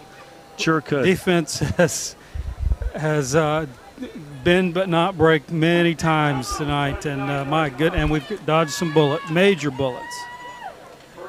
So Sajal Hickson looks like they're in the victory formation. So Sajal Hickson looks like he's very deep in the. This is good. This is smart. Siplin's going to kneel. The clock's going to wind down here, and so the Palmetto Tigers are going to be satisfied here, trailing at halftime. The score is going to be 13-6. And what we've seen here is really good execution until the red zone from this Terrier offense, and big plays, great-looking receivers, great coverage with the defensive backs. But in a hard-fought game here, the Hillsborough High Terriers lead this one 13-6 going into half. Yeah, I mean, once again, you have to just take your hats off to that defense. The Tiger defense has been phenomenal here already in this first half. The only reason why we're in this game right now is because of that defense, and we need to go back to the whiteboard during halftime and try to figure out offensively what we can do to start putting some points on the board, because right now we are still in this playoff game and we need to step it up offensively. Yeah, if I was Coach Garcia, I would go in. I would be furious. We got to put these guys away. You can't let them stay in the game. They're a good team. They've been deep in the playoffs. And then Coach Marino, completely opposite, Rick, just like what you said. Hey, guys, we have got to execute some offense, and we can win this game. Defense can't just keep doing this for us. They're going to get tired. How about you, Tom Porter? You got anything for us down there on the Arctic Air sideline report? I do. This team reminds me a little bit of Southeast. Now, they're very much more polished than the Southeast team of this year, but they're athletic. They're very fast. They're all over the place. They have a lot of fight in them, but they're not very big, and they don't sub a whole lot. I noticed the defensive line doesn't sub a whole lot. The offensive line started getting beat there. They were getting winded. And I'm hoping that maybe the second half our substitutions will start playing a role. We talk about this all the time. But not only that, but, just run the ball, lean on them a little bit, and keep bringing those subs in and see if we can get this ball moving a little bit. Last week, they got better in the second half. They were down 10-0 in the first half, and they ended up winning and scoring like 26 points in the second half, I believe. So hopefully they do get tired, they get winded, and our bigs can really push them around a little bit. Thanks very much, Tom. And really a miracle that the Palmetto Tigers are in this game, but a great stand for the defense here overall, doing an admirable job here. We can go back to two go routes that Pierce put that ball right into the hands of his receivers, and they both dropped them. There's two touchdowns right there that could have really been almost hard to come back from, because until we get going here offensively, every point that they score is going to be critical. We just, in that defense, man, what a well-deserved break they're going to get here at halftime. And if you wanted the Terriers certainly have passed the eye test. They've got receivers, they've got great coverage people, they've got doing a great job on the offensive line. The Palmetto Tiger defense was getting in there in some situations, but their defensive line is tough. And here at the Richardson-Stenton halftime, I'm going to give some statistics here from our Atlanta studios from Stephen Johnson here. Palmetto with 9 rushes for 23 yards, 2 for 12 passing for 33 yards, and then 56 total yards. Hillsborough, 16 rushes for 123 yards, 8 for 15, 132 yards, 255 total yards. And I don't know what kind of reception that Steve is getting from our Atlanta studios. I hope that that's accurate here. We have had some challenges here at Hillsborough High School tonight. Ken, your summation of the half? Well, like we've said, we're just fortunate to be in. It's going to come down to who makes the best adjustments at halftime. two great coaches here, so we're going to be in for a second half. The other thing, too, guys, is the depth thing. They do have players going both ways. Last week they were able to overcome, but maybe that'll play into our advantage this week because we rotate our players in. I'm with you on that, Kenny. I think offensively we need to come out here and really folks have to do something different because they are just not fooled by much that we're doing right now. Agreed. So at the halftime break here, the Palmetto Tigers trail the right now Hillsborough High Terriers with a 13-6 lead. We want to thank all the friends of TigerVisions that made the contributions to TigerVisions last as presented by Conley Buick GMC last week. We want to thank you for watching tonight. This exciting 6A 3-4 playoff semifinal football game. It's been a tough game here tonight, but it's been an exciting one here. So we're going to pause, take a break, and bring you back to the third quarter action. We'll get here back to you about 3 minutes before kickoff in the third quarter.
Did you know that you can purchase a new vehicle online without ever having to step foot in the dealership? Using our new Shop Click Drive tool, you can search for your next vehicle from the comfort of your home or office. Select your purchase method and customize your payments. Value your trade-in, submit your deal, and boom, have your new vehicle delivered to you by a product specialist in just a few hours. It's as simple as that. Visit ConleyBuickGMC.com to learn more about our new Shop Click Drive tool. Conley Buick GMC, where we treat you like family.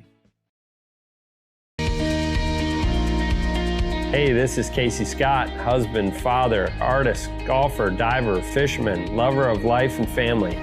Passionate about protecting our world's resources and capturing its beauty through my artwork. Although I live in Palm Beach, Florida, I buy my vehicles from Conley Buick GMC in Bradenton because they are passionate about protecting our environment and providing you with a great buying experience. They absolutely do treat you like family. Hi, my name is Heather, and I bought my Crosstrek here at Conley Subaru.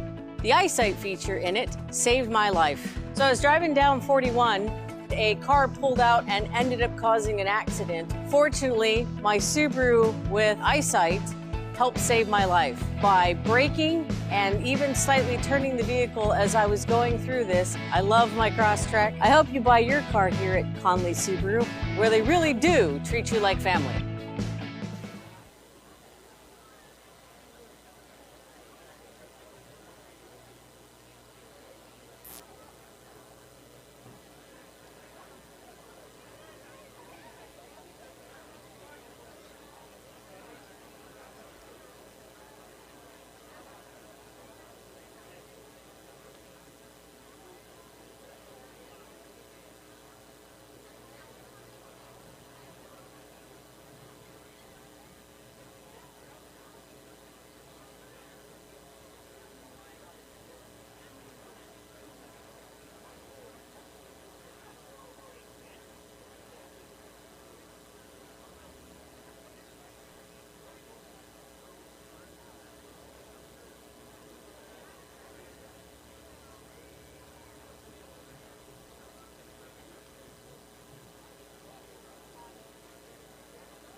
Hey guys, I hope you're picking this up.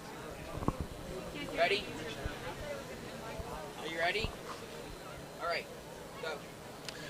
Hey guys, this is Bill Britt, your Booster Club president, here at the halftime at the Palmetto Hillsborough game, and with me is my good friend and the athletic director for Palmetto High School, Brian Wilkes. And while we're enjoying this very hard-fought football game here tonight, I thought we'd take a chance to visit with Brian and talk a little bit about Palmetto athletics overall.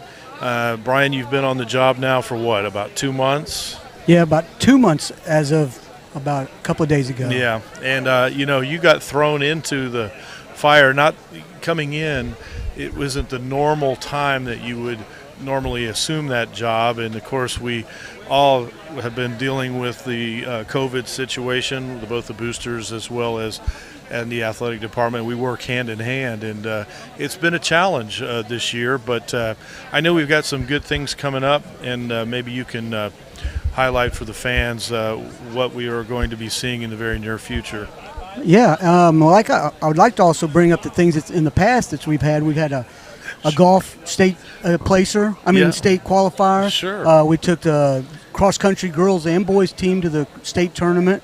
And a lot of good things happening. And now we're rolling into the winter sports. We have boys basketball, girls basketball. Just a couple of days, about a week ago, we had the big tournament with the Popies Classic with Coach Corbett. Yep. It went really well. We had 8 teams there. We played basketball from 8 o'clock in the morning till about 8 o'clock that night.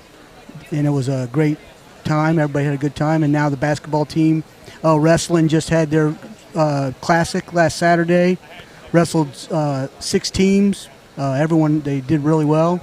Made a little money for the program, and now we get ready to roll into the regular season for all those sports, including boys basketball. Girls weightlifting has had their first meet and beat Manatee a couple of days ago. So looks like we're on the winning track. If we can just get going tonight, we're going to be really doing well. Hey, I think that it bodes well for all of our programs. I don't know if our fans realize just how much success we have across the board in athletics. And I wanted to ask you about the golf. You went to that tournament, and I'm sure that was really neat experience. You're not trying to claim any credit for getting us to state in that, though, are you? Oh gosh, no. Baden Wallace, he did that all on his own. And remember, he's only a freshman. Right. He shot well. He shot in the top 50 of the tournament, and I think he was the second or third best freshman at that tournament. That tournament was at Mission Inn up in Howey in the Hills. Something that he even admittedly said he hasn't seen anything like that course before. But he promised me this summer he's going to be working towards getting better at those types of courses. But I was very proud of him. Yes, I know that that was something we haven't accomplished in golf, and to have a freshman do that is really neat. And again, our athletic programs across the board are very strong. And Brian is doing a great job. I can attest to that. In the 2 months since he's come in, we've had quite a few meetings and discussions about getting the programs under stable foot financially, and we're going to be talking about some stuff in the spring that we'll be doing. Brian, you want to add to that? Yeah, and I just also want to admit, I'd be amiss to not remember our soccer teams. We got a brand new girls soccer coach, Mike Amaris, doing a great job too, and Emily Inneking, and they're really excited. And of course, our Rui Fernandez, who's our boys soccer coach. I mean, we legitimately may have one of the best soccer teams in the state right now. I mean, he's making a solid run towards the state championship.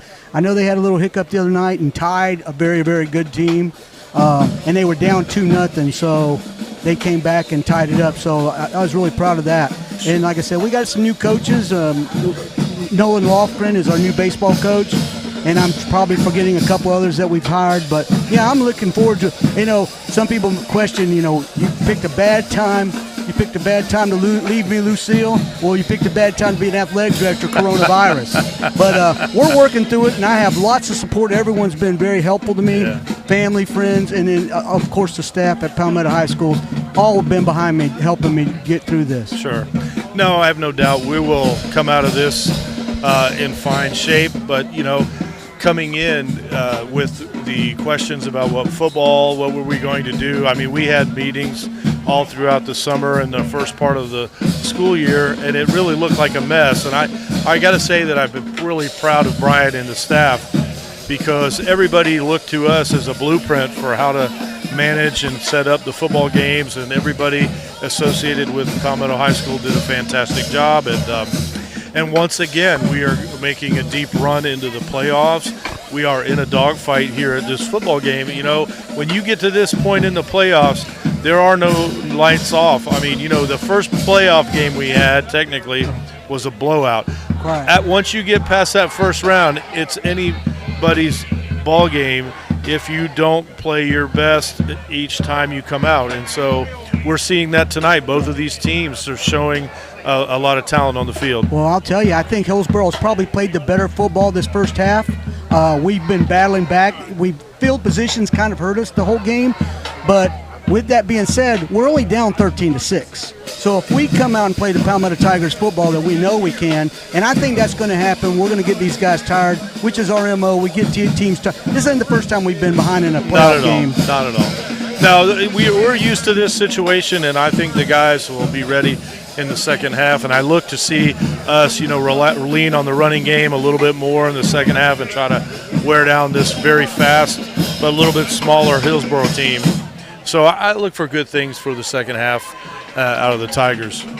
And Brian, if we come out ahead victorious in this game, we will be playing home next Friday. Is that right? Definitely, it will be a home game. No matter who wins the other game, we will be playing home at 7:30, and of course, everybody will be able to get their tickets on GoFan via the FHSAA.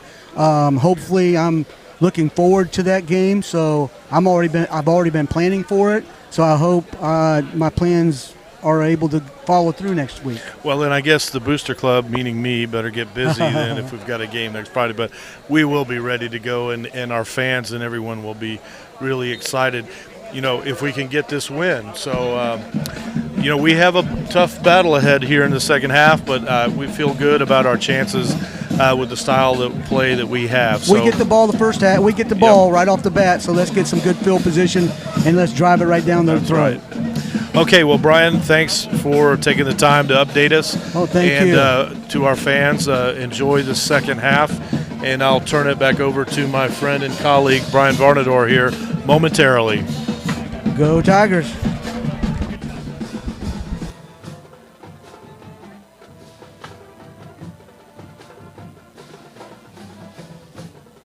Hey guys, it's Alan Conley from Conley Buick GMC. Halftime's almost over, so make sure you stay tuned. Go Tigers!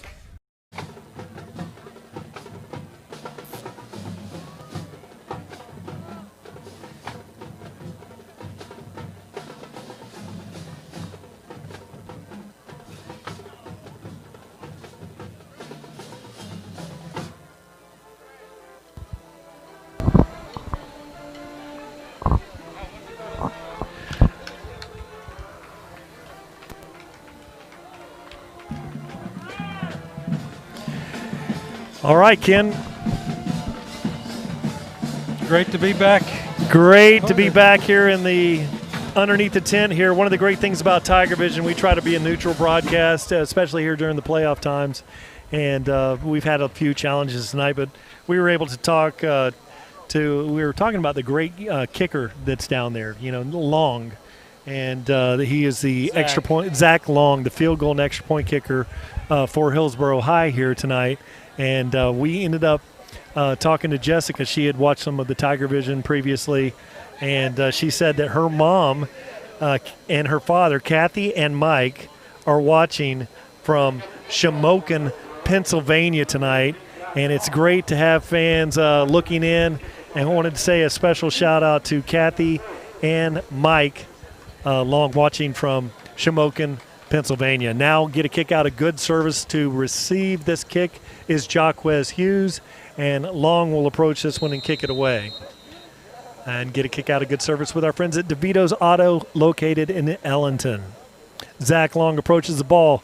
It is a high kick, and it's going to be a touchback. So what a weapon here tonight. I'll be very surprised if he doesn't go D1 somewhere.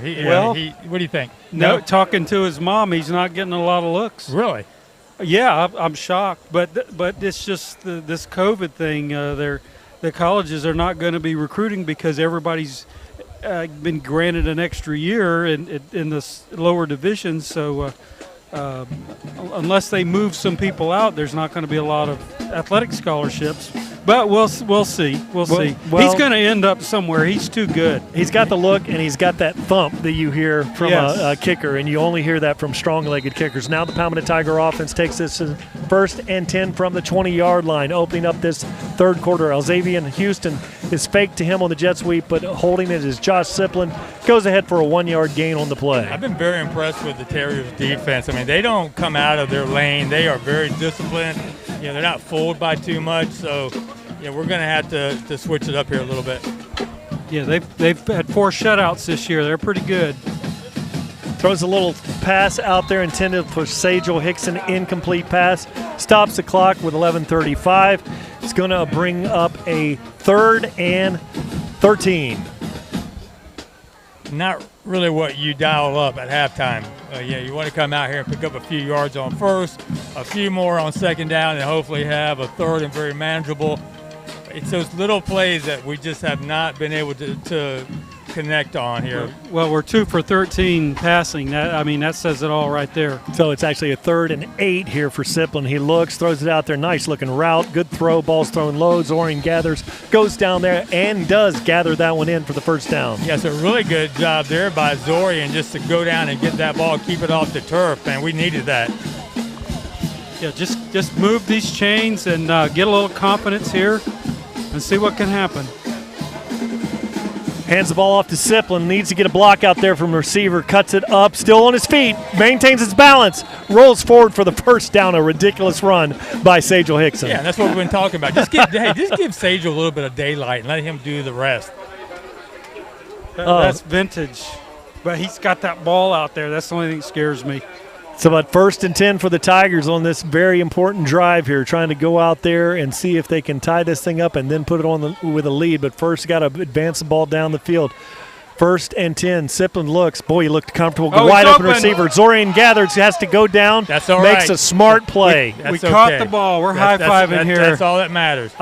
And that's one of those you can catch it off your shoelaces and run it in for 6 and miss it. Right. Or you can go down there and gather the ball. Great play by Zorian Gathers, number 11. Yeah, that's what we've been talking about that all year. Secure the catch. That's right. Isn't it great to see everybody moving down to the other field because we're moving the ball? Option, Sajel Hickson looks to pass, and then he tucks it. He's running. He's at the 20, and he's at the 20 or 15-yard line. So another first down for the Palmetto Tigers. Well, right now we're rolling. We just got to keep that momentum going into the end zone. Yes, you said it, end zone. We've got to finish this drive here. I don't know what kind of talk or what kind of information they got at halftime, but they've come out with a lot of juice here. This one handoff to Benson. He faked it, and Siplin drives forward. Nice gain on the play all the way to the 5-yard line. Even if he doesn't look like he's going, he can stretch as tall as he is to get a decent gain there, running that quarterback draw. 2 receivers on both sides of the formation. This time he's got Benson in the backfield. Cleve Benson back there with him. And he fakes the handoff, throws the slant behind, and it is incomplete pass. That was a really good job by the defensive back for the Terriers because he had it in his hands, and Simmons just couldn't bring it down because that DB got his hand in there as well. But good job. Looks like they may have got a deflection along the line of scrimmage there, too. That'd be about the 5th or 6th one tonight. Yeah. They're doing a great job. And, they only got a 3-man front, guys. They got 3 down linemen, three linebackers in the back. They've got some, strong and weak safeties out there, but they are fast. Well, with 3 down linemen, you really have to have someone that afford like a big nose tackle because it's easy to run against a 3-man front unless you have a superior nose tackle, which they do. Siplin looks things over, and this time he's kept it. And he's going to be tackled at the 6-yard line, 7-yard line. 4th down. We're going to have to go for it, obviously. Well, it's hard to. We have no. We have to go for this. How close are we? About 2 yards. 6-yard line. 6 yards. Siplin drives forward. Quarterback sneak, and he's in for 6. My goodness. What an amazing. Now that looked like he dropped the snap almost. I can't get a. That play was busted. But that looked like the Braden River play on the last play when all we needed was 1 yard and we couldn't get in. That was, and he found a hole and got through it. What happened there? He went to the coaches there. It's a 3-man front. You're going to go quarterback sneak on. You had 6 yards to go on 4th down, right? Yes. He just willed his way in. That is a incredibly gutsy play, and you're hoping that nose tackle. Shoots one gap, you take the other shoulder, and quarterback sneak for 7 yards. Incredible. So we're going to go for 2, guys. Go for 2. Got to. Going for 2 here. Hickson in the backfield. Siplin with the ball. Fakes the handoff. Looks for the slant. Throws it late, and he's got him for 6. Wow, that's a great call. And a great pass by Josh Siplin, man. I tell you what, I didn't think he was going to be able to squeeze it in there. There were hands all over the place. You considering how many times they have broken that play up, how many deflections, and still did it. And that was nice because what you had there, you had the slant, and it was a combination route with 2 receivers. We do not have the replay here tonight up here underneath the tent. But you clear it with a slant, and you throw to the second receiver behind the slant, and really good execution. Amazingly, the Palmetto Tigers have a 14-13 lead here, 9:24 on the clock. And their first lead of the night. First lead, hopefully the last lead, and we generated more yards on that one drive than we've had the whole first half. Hey, guys, you got to give some credit to those coaches to come back out and throw the ball the way they did. It hasn't been successful, but they put the ball back in Zorian's hands. Zorian hasn't caught the ball all night that I'm aware of. He had 2 big catches there. And then down at the goal line, I'm thinking Robert Gavin all day. And they throw the ball because they stack the box, and the kids just responded. Great coaching. Tom, who made the reception down there? I believe we cleared with Zorian Gathers. Who made the reception? I didn't even see. I was jumping up and down screaming. Okay, because it was from our under the tent here, we couldn't see that one, but it was a great play call. Just great job by Ty Stolt. And he has family looking in from New York. And here's a low kick by Gavin, bouncing toward the sideline. And it's going to go out of bounds, so they're going to have the ball 1st and 10 at the 35. Does Hillsborough High. Brian, that was number 80 that caught that 2-point conversion. Okay, Sakidri Rutledge, right, Tom? So that was Rutledge that was able to get that, and just an excellent play call. Yeah, so let's just reiterate that, Robert Gavin has never had to kick off in his entire life. And if he did, it was Pop Warner with the North Manatee Storm when he was 8. But but he's being asked to do something that he's never trained on, and so we give him a lot of credit. This is not what we want the Terriers to start off at. What happened? Do we have he's got to kick it again, Rick. So they're going to make him re-kick the ball here because they know he can't kick it. Well, it was a legal procedure. Oh, on top of so he's going to kick off from the 35. Okay. Actually, kicking it out of bounds was not bad. Not a bad option. They've been getting it on the 40 plus all night. So that wasn't a bad option here. So, Robert called into duty. Yeah, and where he's located, if he uses the field to kick it horizontally, vertically at an angle here. Love to see him drill one right here. 9:24. And it's a low kick. It's going to die. And it squibs through there. It's a live ball. And it's down at the 11-yard line. Zipperer tries to make a tackle. He breaks it. Now he's got the sideline running fast. And he is going to go all the way to the 40. And then he's going to be tackled there by L.J. Hewitt. A huge return down to the 32-yard line. Can you believe that? No. We had him on the 11-yard line. We had him exactly where we wanted. It was a momentum. Yep. Great kickoff by Robert. Went through his legs, and my goodness, what a great return. Once he got past all of our people, he was wide open. L.J. Hewitt saved it. Yeah, I'm just going to go out on a limb and say he's pretty fast. Oh, yeah, without a doubt. Is that Arion Knight, number 3 again? Kind of hard to... And all these young men we're talking about will be back next year for the Terriers. So 1st and 10 from the 35. Terriers in excellent position here. 9:11 on the clock here in the third quarter. Palmetto Tigers with a very impressive opening drive. The Terriers look to counter. High snap, good handoff. Great play by Ruben Stamp, number 10. Goes for a gain of about 4 on the play. Great job by the quarterback there, Pierce. That was a very high snap. We have put this defense in just the worst possible positions all night. They can't catch a break with a long field. Now going out to the far boundary is Keshawn Davila out there wide to the right, and 2 receivers out here to the left. Pierce looks things over. 1 in the backfield. They like to run right off of this formation. He fakes the handoff. Now he's going to scramble out of there. Augustin misses. He's being chased. Throws it out there. And a miraculous completion. Peeling back is Ormsby. But really a little bit of a break. In the backfield, you had great pressure there by Jordan Renard. And he was able to scramble out of there and look like a shot put toss out there. Yeah, it looks like he got hit as he threw it. It was just floating there, and the young man caught it and made a nice recovery and return out of it. So really fine play there by the quarterback, Pierce.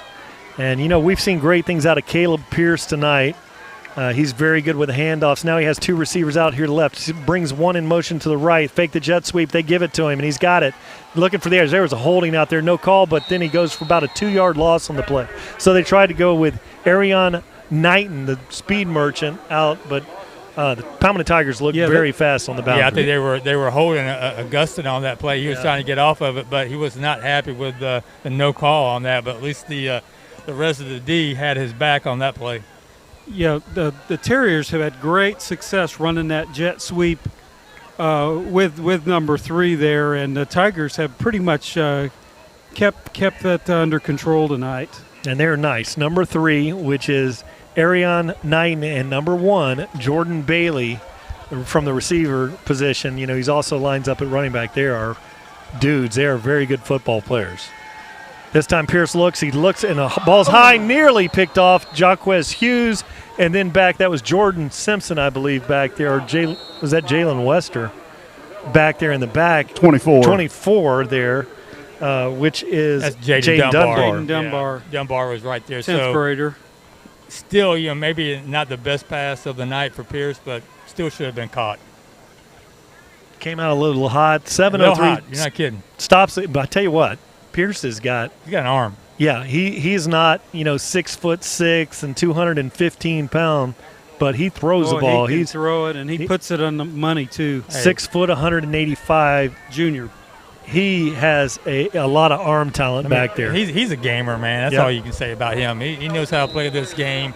He's tough, great arm. He manages that offense. He's the captain. There's no doubt about it. And the last scoring series, he had 1 read. Came back to it after, he makes great reads out there too. Been very impressed with Pierce. Now he looks for a little flare pass out there to the back, and that is an incomplete pass. It was slightly thrown forward. I think that has a lot to do with the pressure he was feeling from Augustin once again, coming from his right side. He just kind of rushed that pass a little bit, but. Yeah, and Augustin, number 17. If you haven't watched the Palmetto Tigers, he's 5'11", 220 pounds. And he's got a motor, doesn't he? is fast. He reminds me of what Freeney. Yes. He's not undersized defensive end, and quarterback has to know he's there, and he can hear him coming from his blind side all night. He's only 5'11", for a DN, but man, he is fast, and he has a lot of moves out there. Now this time he looks, faked it. Now he's rolling to the right. Now he throws the ball late. Good position. Throws the ball away. A lot of pushing and shoving. No flags. Great job by the officiating crew here. Not to throw a flag on that one. The receiver and the defensive back were tangled up back there. Incomplete pass. So Zach Long will come out for the 8th time to try a field goal, it seems like. This will be his longest of the night, 40. And I think he's missed one, which was partially blocked, right? Yes. Ken? Yes. So this one 43. Yeah, and that's going to be a 44. Let's see where he's holding this. He was kicking them about 50 during the halftime. Yeah, 43-yard field goal. 52 is his longest in his career. Kick is up, very high, and it is no good. Just a little wide left there, guys. Wide left. Just dodged another bullet there. My goodness. How about that defense once again? I tell you what, it's been exciting all year to watch the Palmetto High defense, here. But tonight, inside the red zone, they have just knocked their socks off. I mean, they have played lights out. They've only given up 6 points. The one long touchdown where it was a breakdown on the one side, that's it. They've given up 2 field goals. Whether how many drives they've had inside the red zone, that is all they've given up tonight. So the Palmetto offense was very impressive the last time. This time, Zakidri Rutledge is out here wide to the right boundary, and he has Xavier Houston out there in the slot. Houston moves over. They fake it, and they actually run the ball with Sagel Hickson, running hard, and he has a nice gain of about 8 on the play. Sagel just comes to the A-gap, and he just does not quit motoring. He just keeps those legs moving and almost gets his ankle Did you out see of the him grass. come out of frustration like, why didn't I break this? So nice gain on the play here for the Tigers. And this time they're running that option. And that's Robert Gabbard. He's just going to lower his head and go for the first down. Robert doesn't play. And that's what we need to do, guys. First down, we'll see time for a water break. Water break.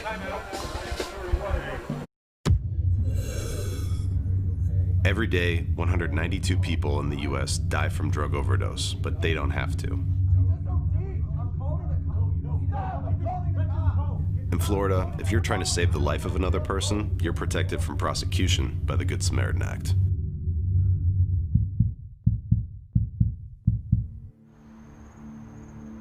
You just saved her life.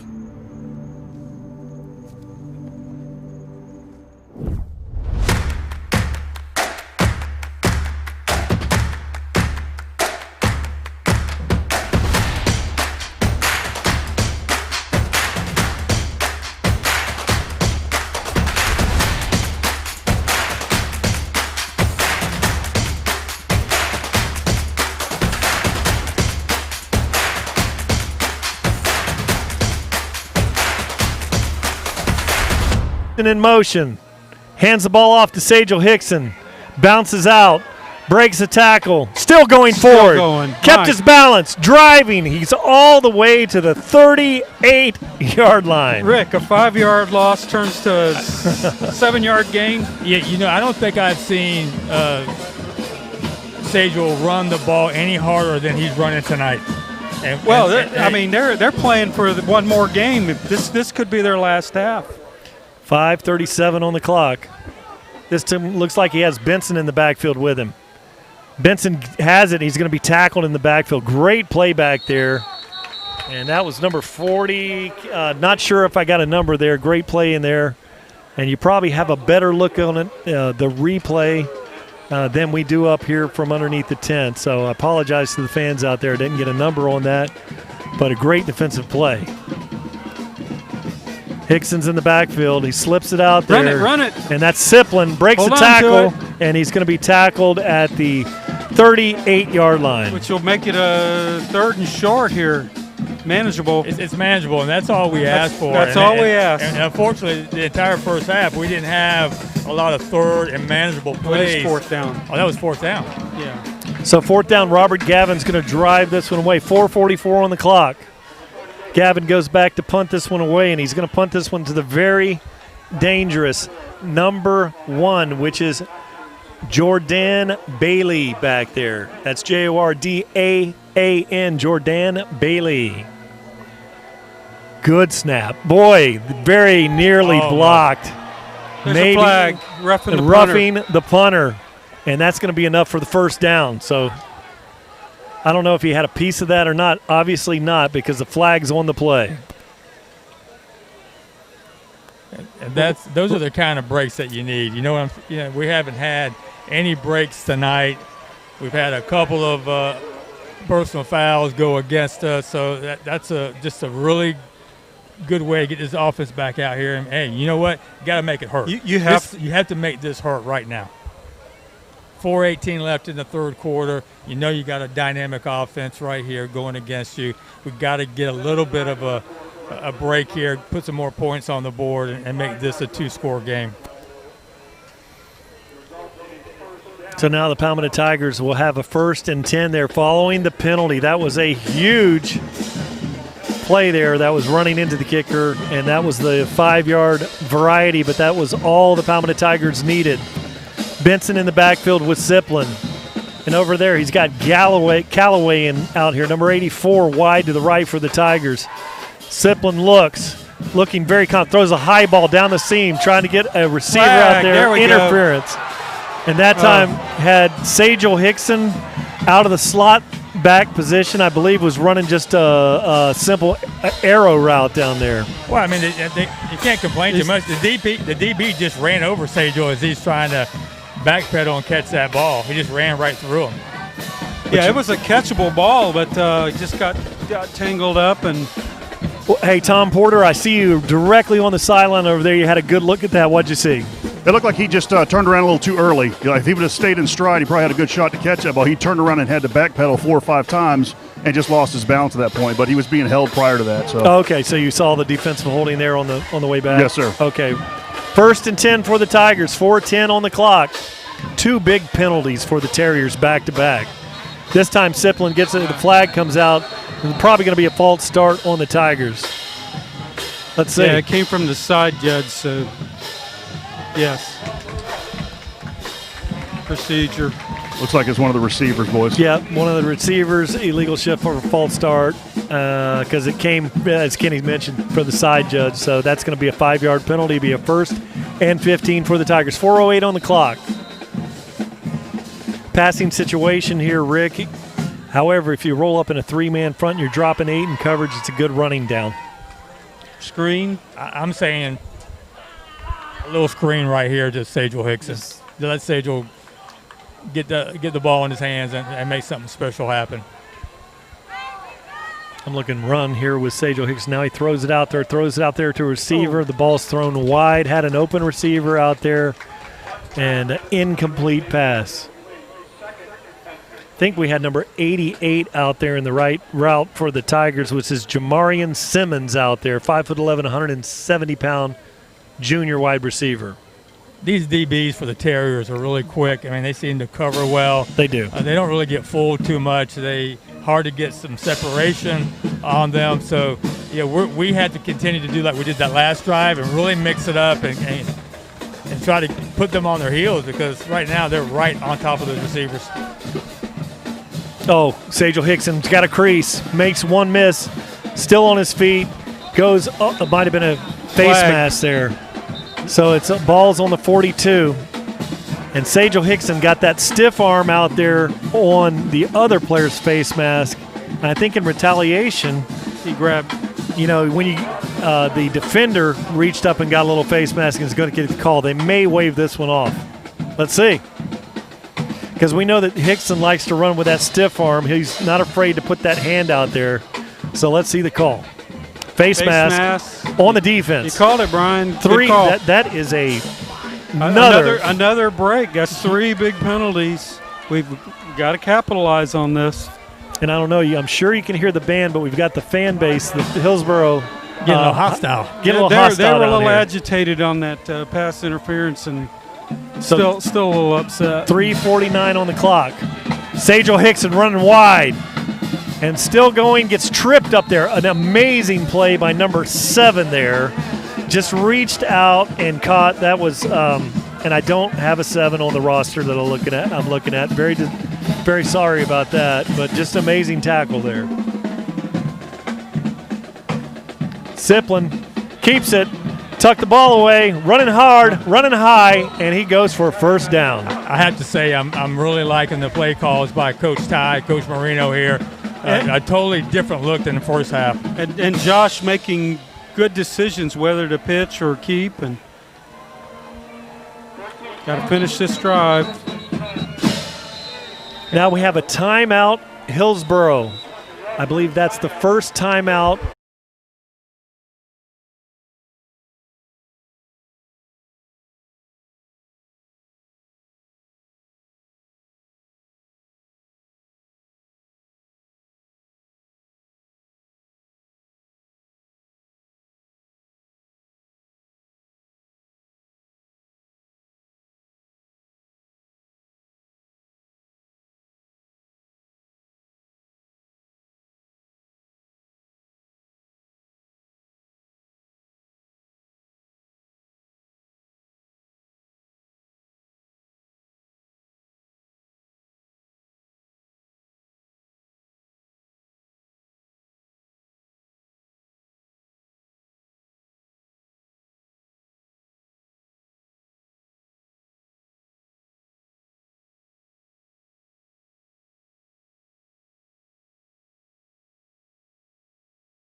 championship rings for the FHSAA Spectrum Sports, the official television partner of the FHSAA. Max Preps, the official online scores and statistics of the FHSAA. GoFan, official online ticket provider of the FHSAA.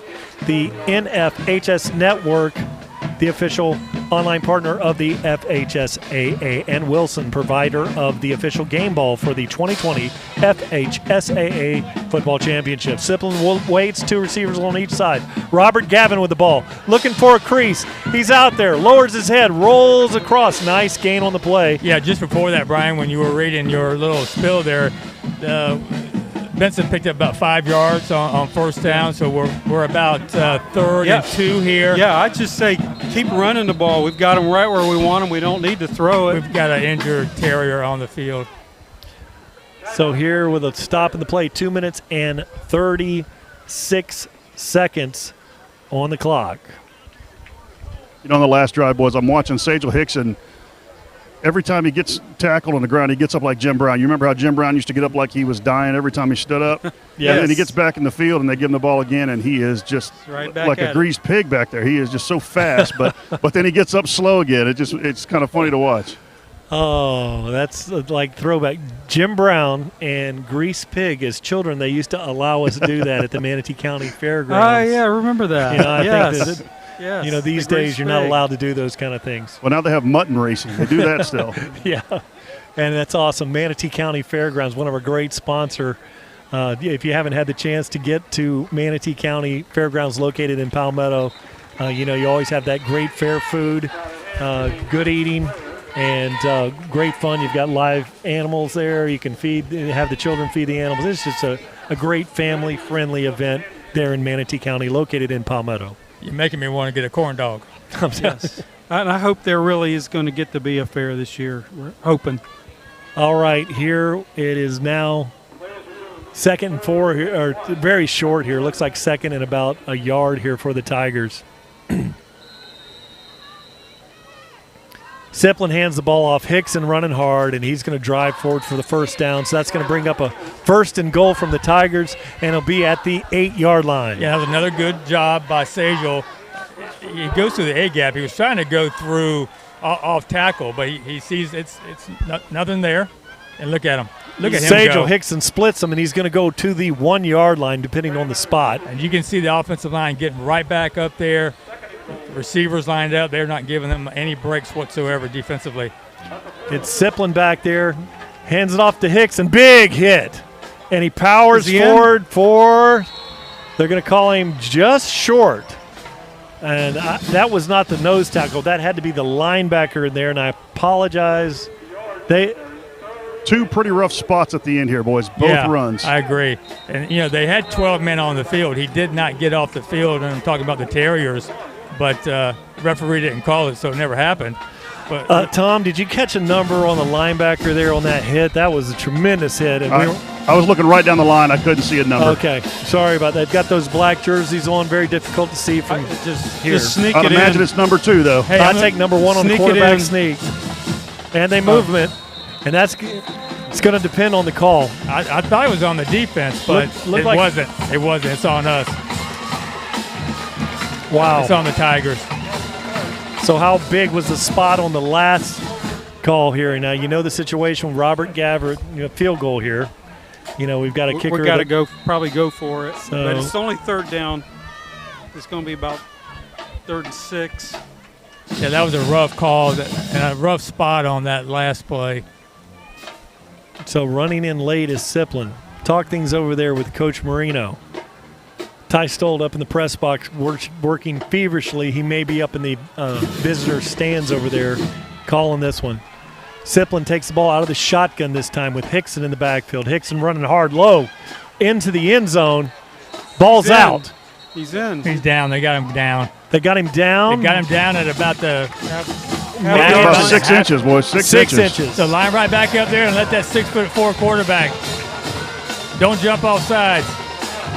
Siplin takes it. Quarterback sneak. He's in for 6. Yes, no doubt. He is. He's in. No doubt on that one. Was able to extend that body, rolled over the pile, and a big touchdown there. So the Palmetto Tigers take a 20 to 13 lead. Now what do you do? I think you got to go. I think you go for two. Yeah, kick. We're running the ball good enough. It's 3 yards. The second half we've averaged better than that. I'd say go for it. So, Palmetto. We already have a 7-point lead. Without the availability of both the soccer-style field goal and kickoff kickers tonight, the punter, Robert Gavin, and he really is a running back for the Tigers, has been kicking. Now the offense stays out on the field. Siplin is back there with Sajel Hickson in the backfield. Callaway is out here wide to the right. 2 receivers out there to the left. Siplin takes the ball under center. Fakes the handoff, rolls to his right. Rolling, throws it up, and it's going to be thrown out of the end zone. Just threw that one away. So the Tigers have a 20-13 lead. Only 43 seconds left here in the third. Yeah, I thought that Josh should have thrown that ball just a little bit quicker. Kind of waited too long. You don't give your receiver enough ground to even attempt to catch that ball. But, hey, we're up by 7. A really fantastic job by the offense in the second half, and the defense has got to continue to do their thing. But, hey, it's only a 7-point lead, so we're not jumping up for joy here. We still have a lot of football game left here. Oh, yeah, absolutely. But the key to this is the time of possession. The Tiger offense has been out on the field in this third quarter. It's went by fast, but our defense is well rested here, and our offense has moved the ball successfully down the field on 2 drives, albeit there were some penalties along the way, but that's part of the game. Was that an 80-yard drive? Was that after the field goal miss? Yes. Wow. Yes. Yeah. Wow. And there were two or three big penalties there, but that's football. So Gavin will kick this one, get a kick out, a good service with our friends at DeVito's Auto located in Ellington, driving a low kick, and it's going to take it fielded by the up back there. He's got the ball at the 30. Great play by Zipper. Chance Zipper with the tackle. Yeah, I don't mind if somebody else catches that ball. I don't know about you, but I would prefer anyone but number 3. Anybody that has a 2-digit number is good. These single-digit guys are scary. All right, so let me check with the fan. We're right next to the fans here. I'll see who that was. Not on the roster here. Just to hold them just a second. Hillsborough fans, who's 81? No? Okay. Unable to confirm that one, so 37 seconds on the clock here. Hillsborough has the ball. The Terriers' ball is on the 30-yard line, 1st and 10. 2 receivers on both sides of the formation. Bailey goes in motion. There's a flag. It's coming from the side, Judge. So it's either going to be an encroachment or we're going to have some movement over there. So it's going to be encroachment on the Tigers. Wow. So someone just lined up offside. So probably out there with L.J. Hewitt. Someone on that boundary over there. Now Gabe McDuffie, number 32, checks into the game for the Tigers at D end. And now another offsides. This time they get Jordan Renard jumping across the line of scrimmage. So that's going to be a 1st down. You got to refocus now. You got to get this out of your head and concentrate here. And Hillsborough had 2 critical penalties on the last series. Now the Palmetto Tigers with 2 consecutive penalties here. 1st and 10 for Hillsborough.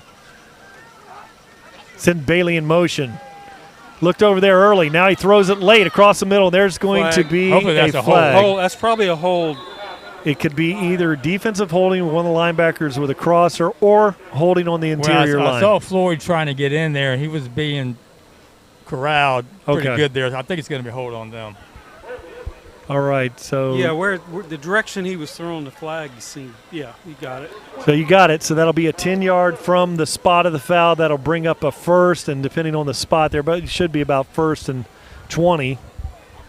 So it nullifies our 2 penalties with their 1, but it puts them at a 1st and 20 to our advantage.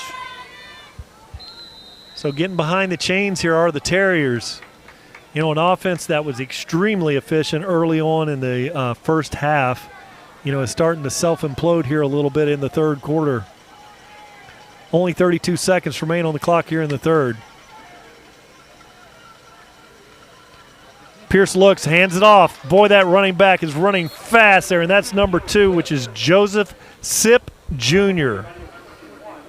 Yeah, they kind of got away from the running game a little bit there during the last 2 series, but trying to mix it up here as much as they can to keep that defensive line off balance for the Tigers. But a good job by the Tigers, kind of staying at home, making a good tackle. All these backs are fast as we come to the end of the third quarter. Yeah, come to the end of the third quarter, Palmetto Tigers with a 20-13 lead. Hi, I'm Andy Egebrecht, and with my dad Don and brother Danny, we own Andros Boatworks. Andros boats are quality custom boats built right here in Sarasota. We depend on GMC Sierra trucks to pull our boats and get the job done. And we deliver boats both locally and internationally. I suggest you go to Conley Buick GMC. You'll see why we chose their family business to support ours. After 18 years and I don't know how many trucks, at Conley Buick GMC, I guarantee you'll be treated like family. So tell me, what was actually the name of the award? It was you were the #1 stream in the streaming awards. Isn't that correct? Correct.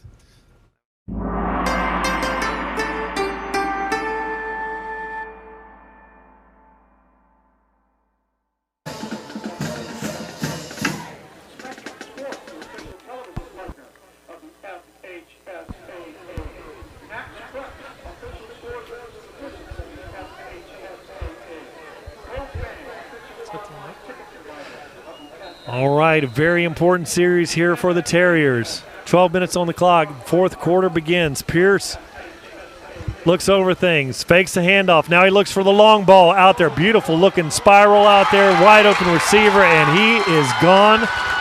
6 points on the board. And that's number 10. And showing tremendous speed is Dominic Reeves with a score.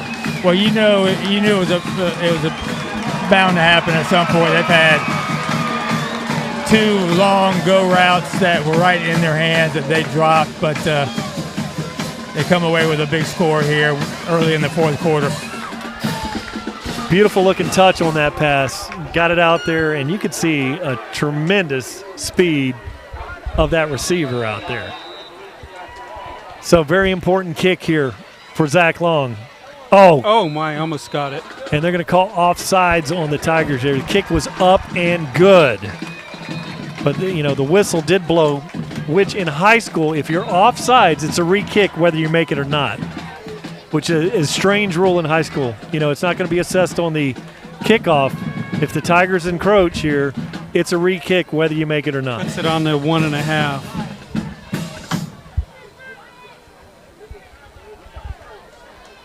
So what will the Terriers do here? Are they going to get the ball on, half the distance to go, 1.5, Ken?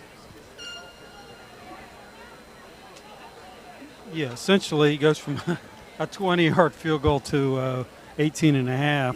So they're going to leave the offense out there. No kicker out there right now. Do you see I don't see Long out there. Long is out there. Yeah, he's out there. He's behind the umpire referee. There he is. Got a little scared there. Zach Long looking to tie this one up. He just had a beautiful kick.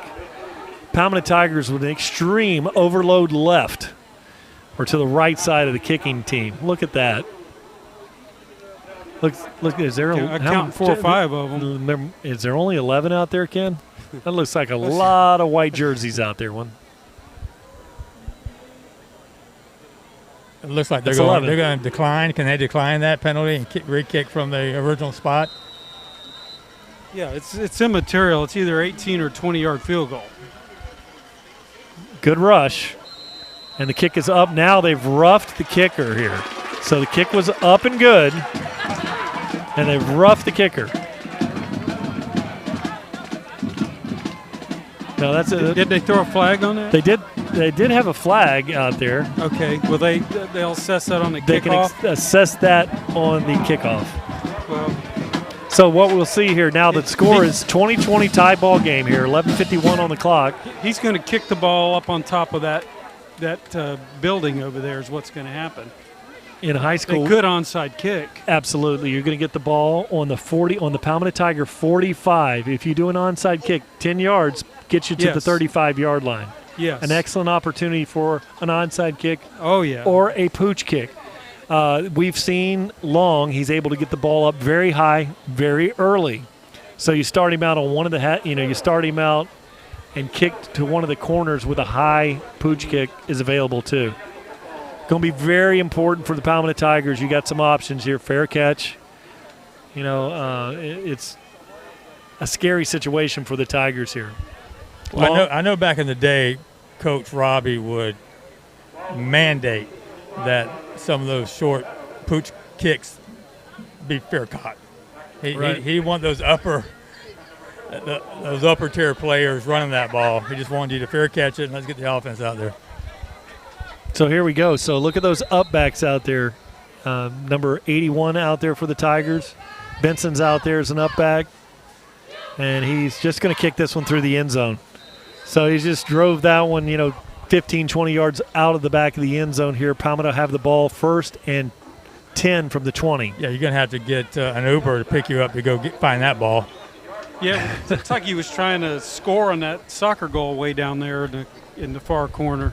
And if you've been to Hillsborough High School, my wife is a graduate of Hillsborough High School and my mother-in-law. It's a beautiful brick facility here, and that ball in the facility here is located behind the end zone, and that ball has a brick burn on it now because yes, he kicked that one into the side of one of those brick buildings back there. Brian, I would say some of the finest establishments in the education system of Florida are built out of bricks. Go Knowles. That's facade. And there's the handoff, the pitch out there to Hickson. Runs through a tackle, spins, and he's balls out late. So let's see. They're calling it. I think they're calling it. Are they calling him down? So Sajel Hickson fighting, scrapping, clawing. Really big play here. I'm glad I cannot pick this one up on the replay. He did pick up enough for the first It's going to come down to who's got the ball last. Yeah, he was definitely down. Or who is He's going down. to turn it over. Who's going to win this game. Ooh, holding out there, so that's going to back those Tigers up. There's another late flag. So 2 flags on the play.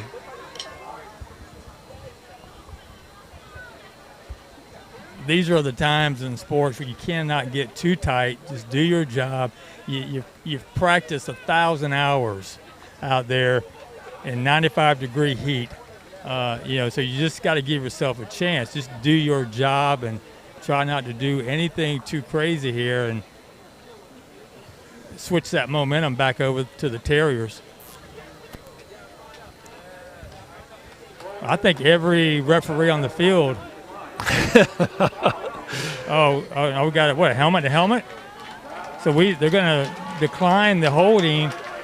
And I think that was a helmet to helmet. That's what that is when you're running a wide play. That's the old crackback block. What you got is your slot back that comes back to the interior of the line. That's the old, what we used to say was a great block or great hit. That is now a crackback block anytime you come and hit one of the interior linemen from a slot back position. All I know is that hurts. It does.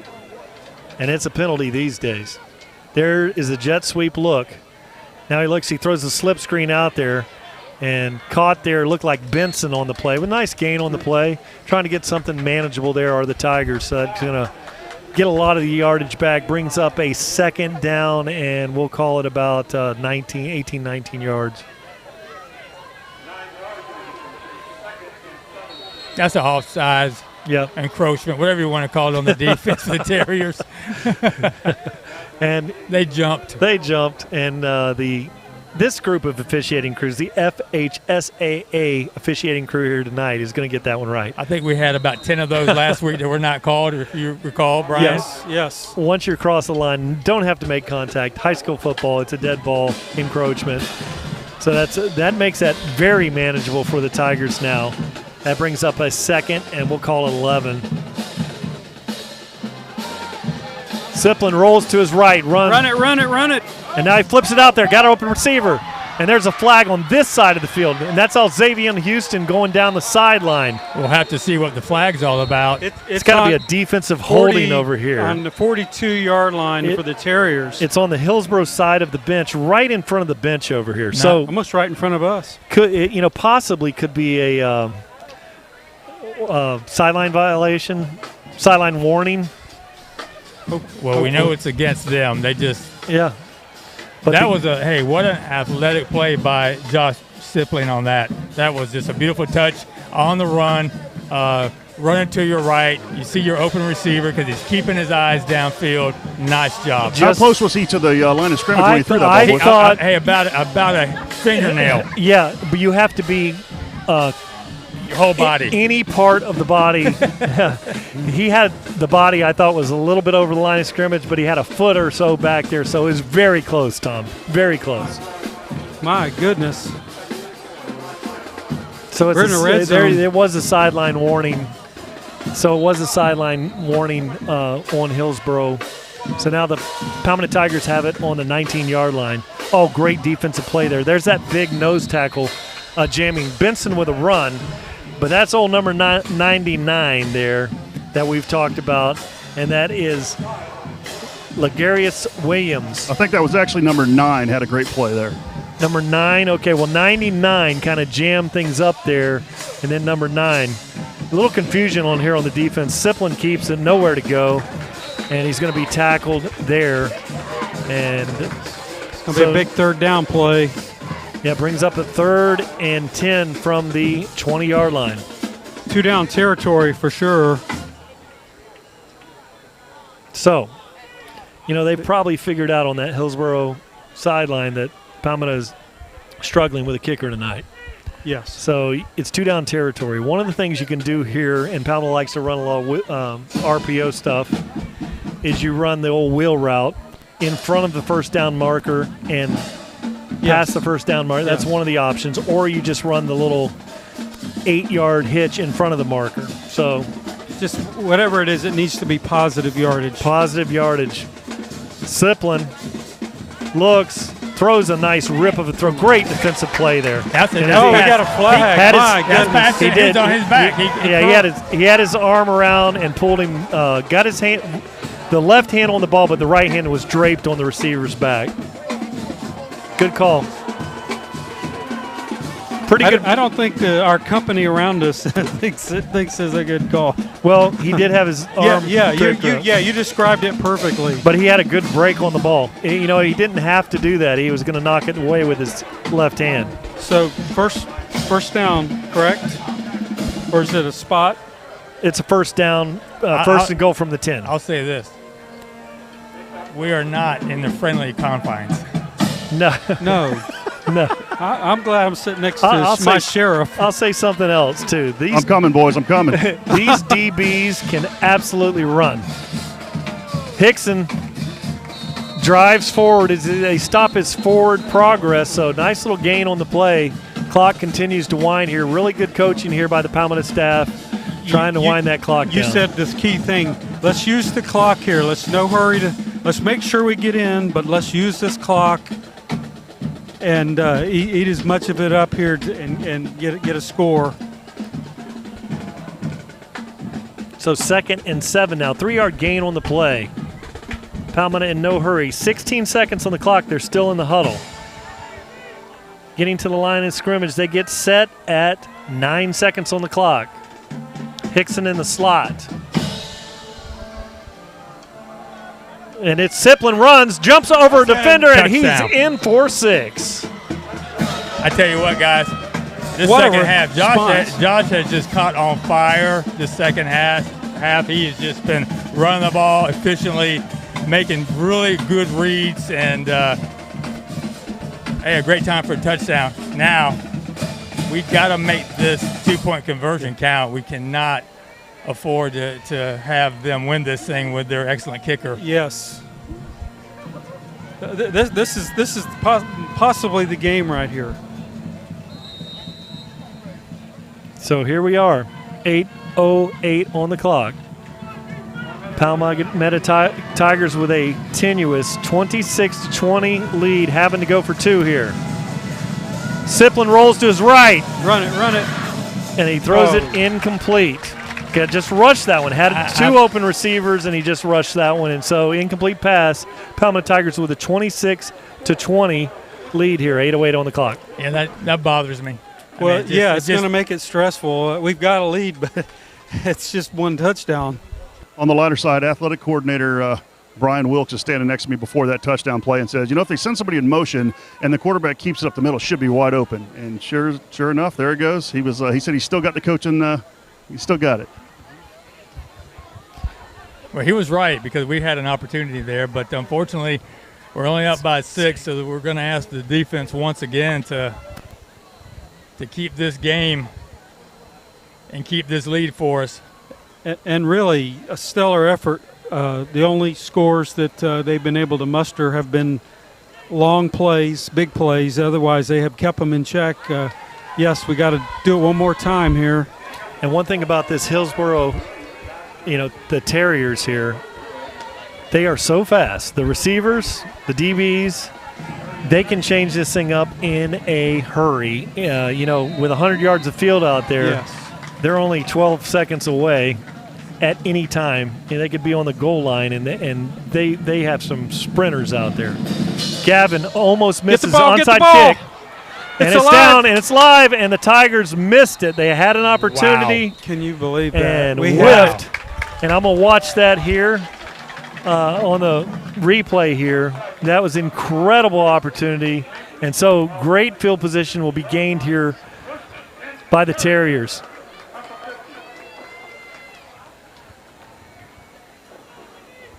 So we're watching that. Actually, we're watching it because it's 30 seconds behind. Yep. And watching. I don't think he tried to onside kick it. It was just hit the top. It ended up that way. No, it wasn't on purpose. And had a shot. We had 2 or 3 guys right there and could not pull it in. Mikael Gibson had a shot over there, number 30. And as we're looking at on the replay, special assist here to Rich Robick here. We're looking at his cell phone. And also Jamel Williams had a shot, number 6. And now they run the ball in the middle of the field. Great defense there by the Tigers. So a gain of about 3 on the play. Clock is winding. A lot of motions here on the game. It's going to be critical for both teams to stay away from the false start penalties, from the personal foul penalties, turnovers. A personal foul at this situation with a score where it is here tonight could be the first one to come up with a personal foul. That could spell a catastrophe here tonight. Let's see how they play this one. Pierce fakes the handoff, throws the slant behind it. Wide open receiver, ball's in the air. Coming up to make a hit is Jaquez Hughes, but that ball was just dropped. He felt the pressure. That's right. He did, and kind of short-armed it, bobbled it just in time.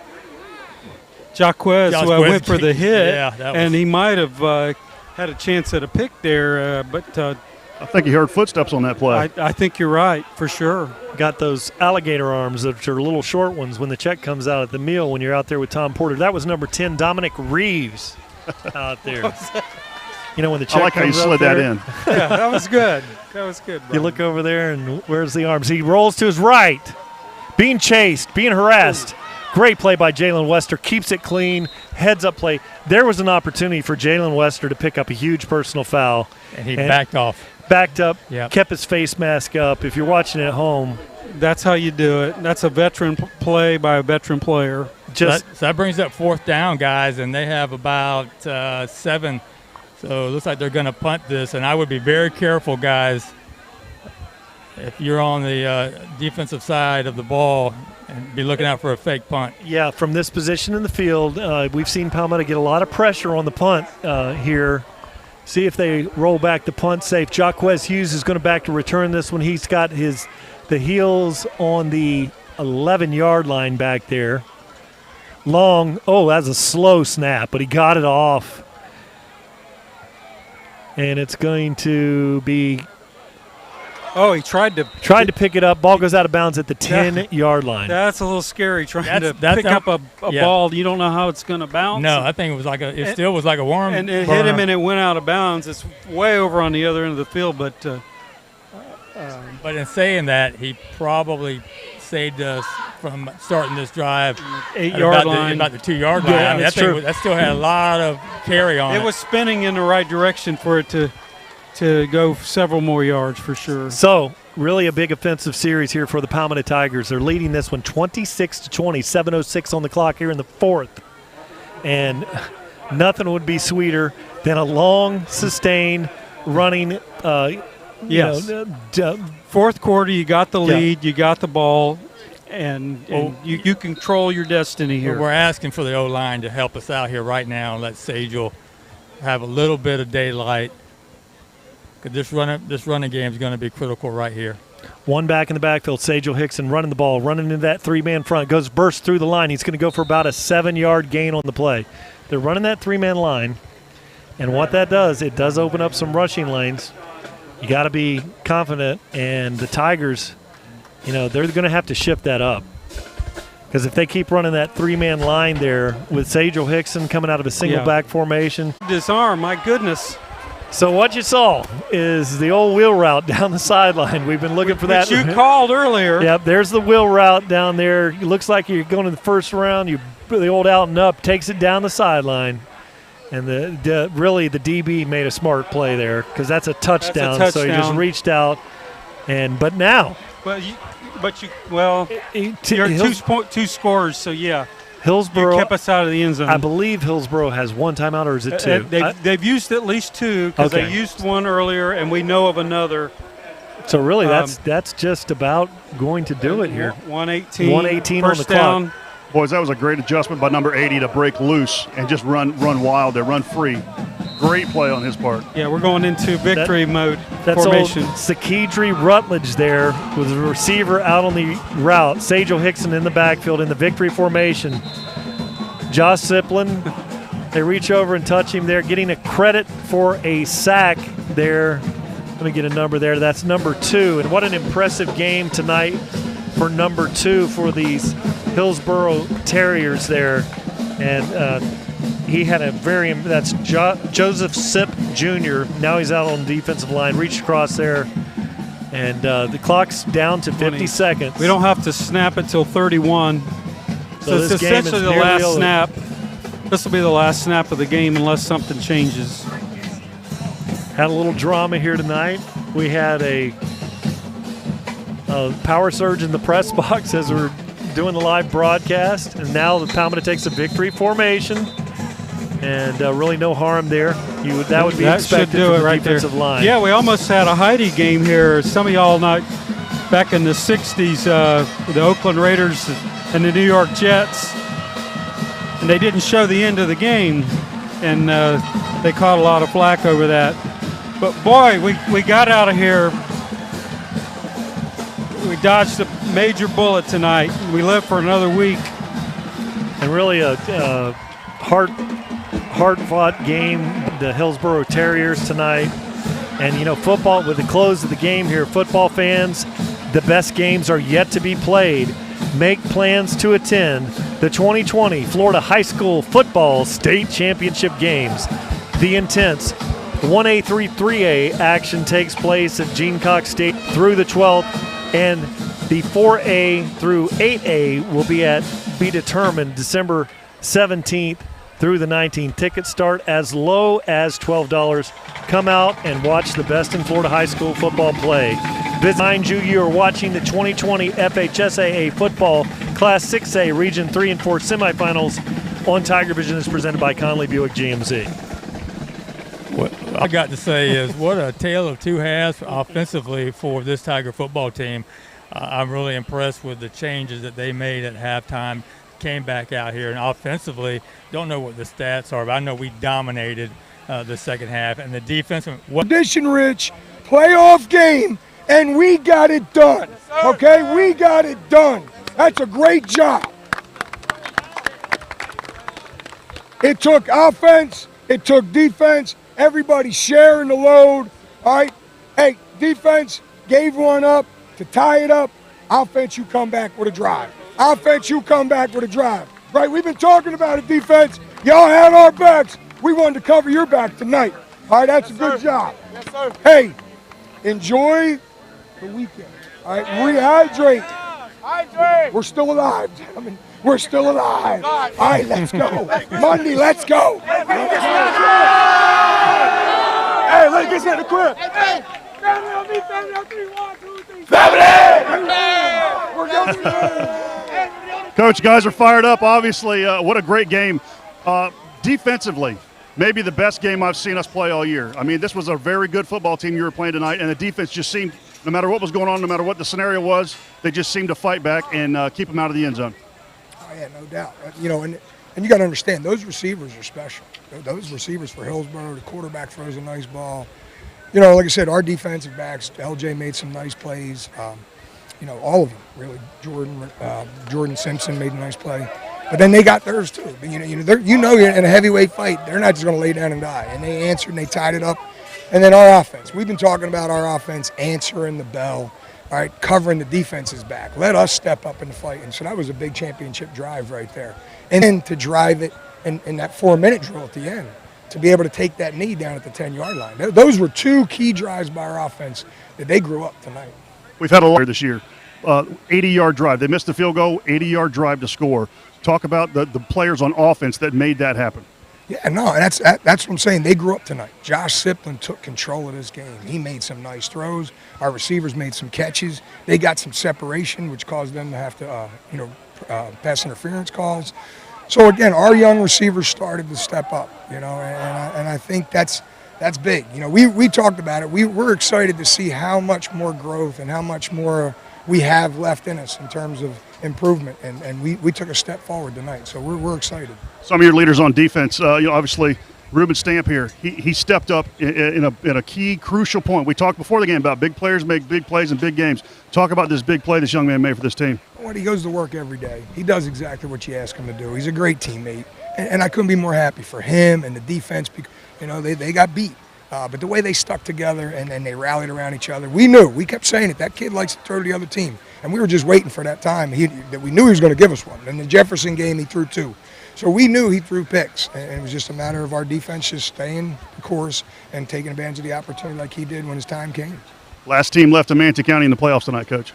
Amen. Go Palmetto. Here with Coach Brazelton.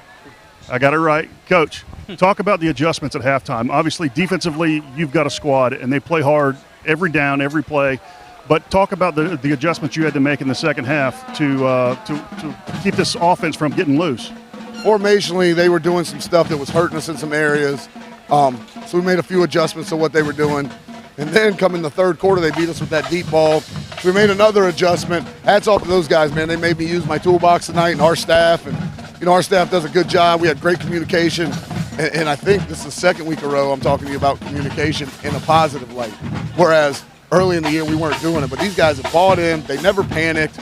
They stayed in the fight, and just Ruben was in the right place at the right time because he works hard in practice. It looked like we were running one of our drills out there, and it stuck to his hands. One thing about him, he's sure-handed. And just a great night for him, great night for our football team. And just proud of him for now, making a big-time play when it counted. And he's a senior, and it's his time. And we're moving on to the regional championship, and he's a big part of it. Talk to us a little bit about that particular play, what you saw in the move you made and when you were able to get that interception. Yeah, so that's a lot of what we've been working on, watching film. And our drills that we work on is just replacing. So Jalen comes down, pulls up, and I'm looking for work over top. So I knew it was coming to me, being in the right place at the right time. You're going to be talking about that play for the rest of your life with your buddies, about making the big play in the big game. How does it feel to be a big name on this defense this year? And this is a defense full of names. How does it feel to be a big name tonight on this defense? It feels real good. We've been working hard, putting in a lot of work, so I feel like I earned it. All right, guys, great game. Great defense as always. All right, guys, awesome win here on this amazing, beautiful field. And the Tigers seem like they're getting better when the timing is right. As the season's going on here, we're getting into the playoffs a little bit. They seem to have a little more spark. That offense is starting to move, and it's pretty exciting to see. All right, thanks very much, Tom. I think we're going to have a little trouble getting the statistics in from our Atlanta studios here, but a great win by the Palmetto Tigers. And of the Sumter Electric Impact Player of the Game, Ruben Stamp, with that interception late in the game to seal the deal for the Tigers. Sumter Electric in Palmetto, serving Palmetto for over 20 years in the community. A great local company here in the city of Palmetto. Rick, what are your thoughts? Hey, just a great overall game, guys, and I really want to give props where props are due, and that's Robert Gavin for stepping in there tonight and doing something that he is definitely not comfortable of doing, and that's kicking the ball and trying to kick off a tee, and just his team in the game, and he's running the ball.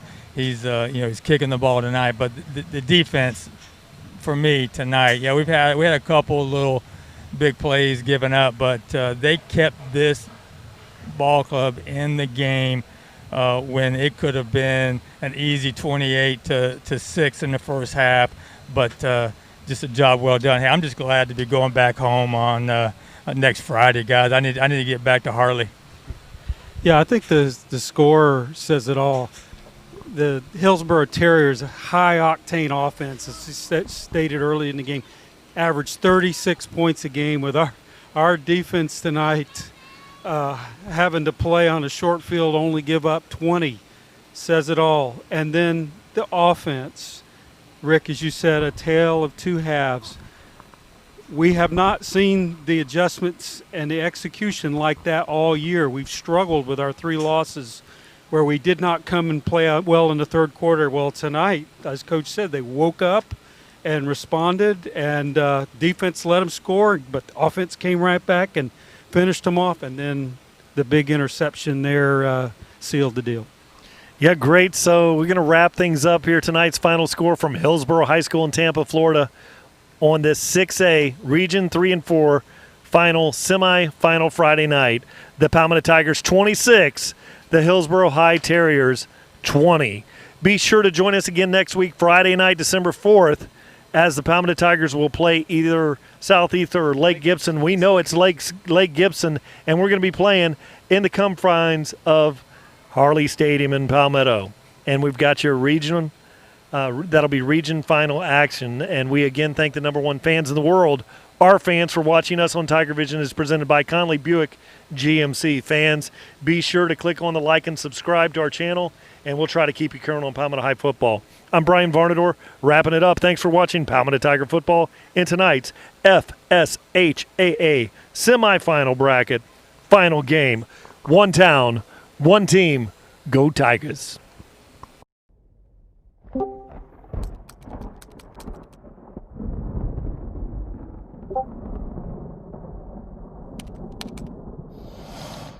Don't miss a beat.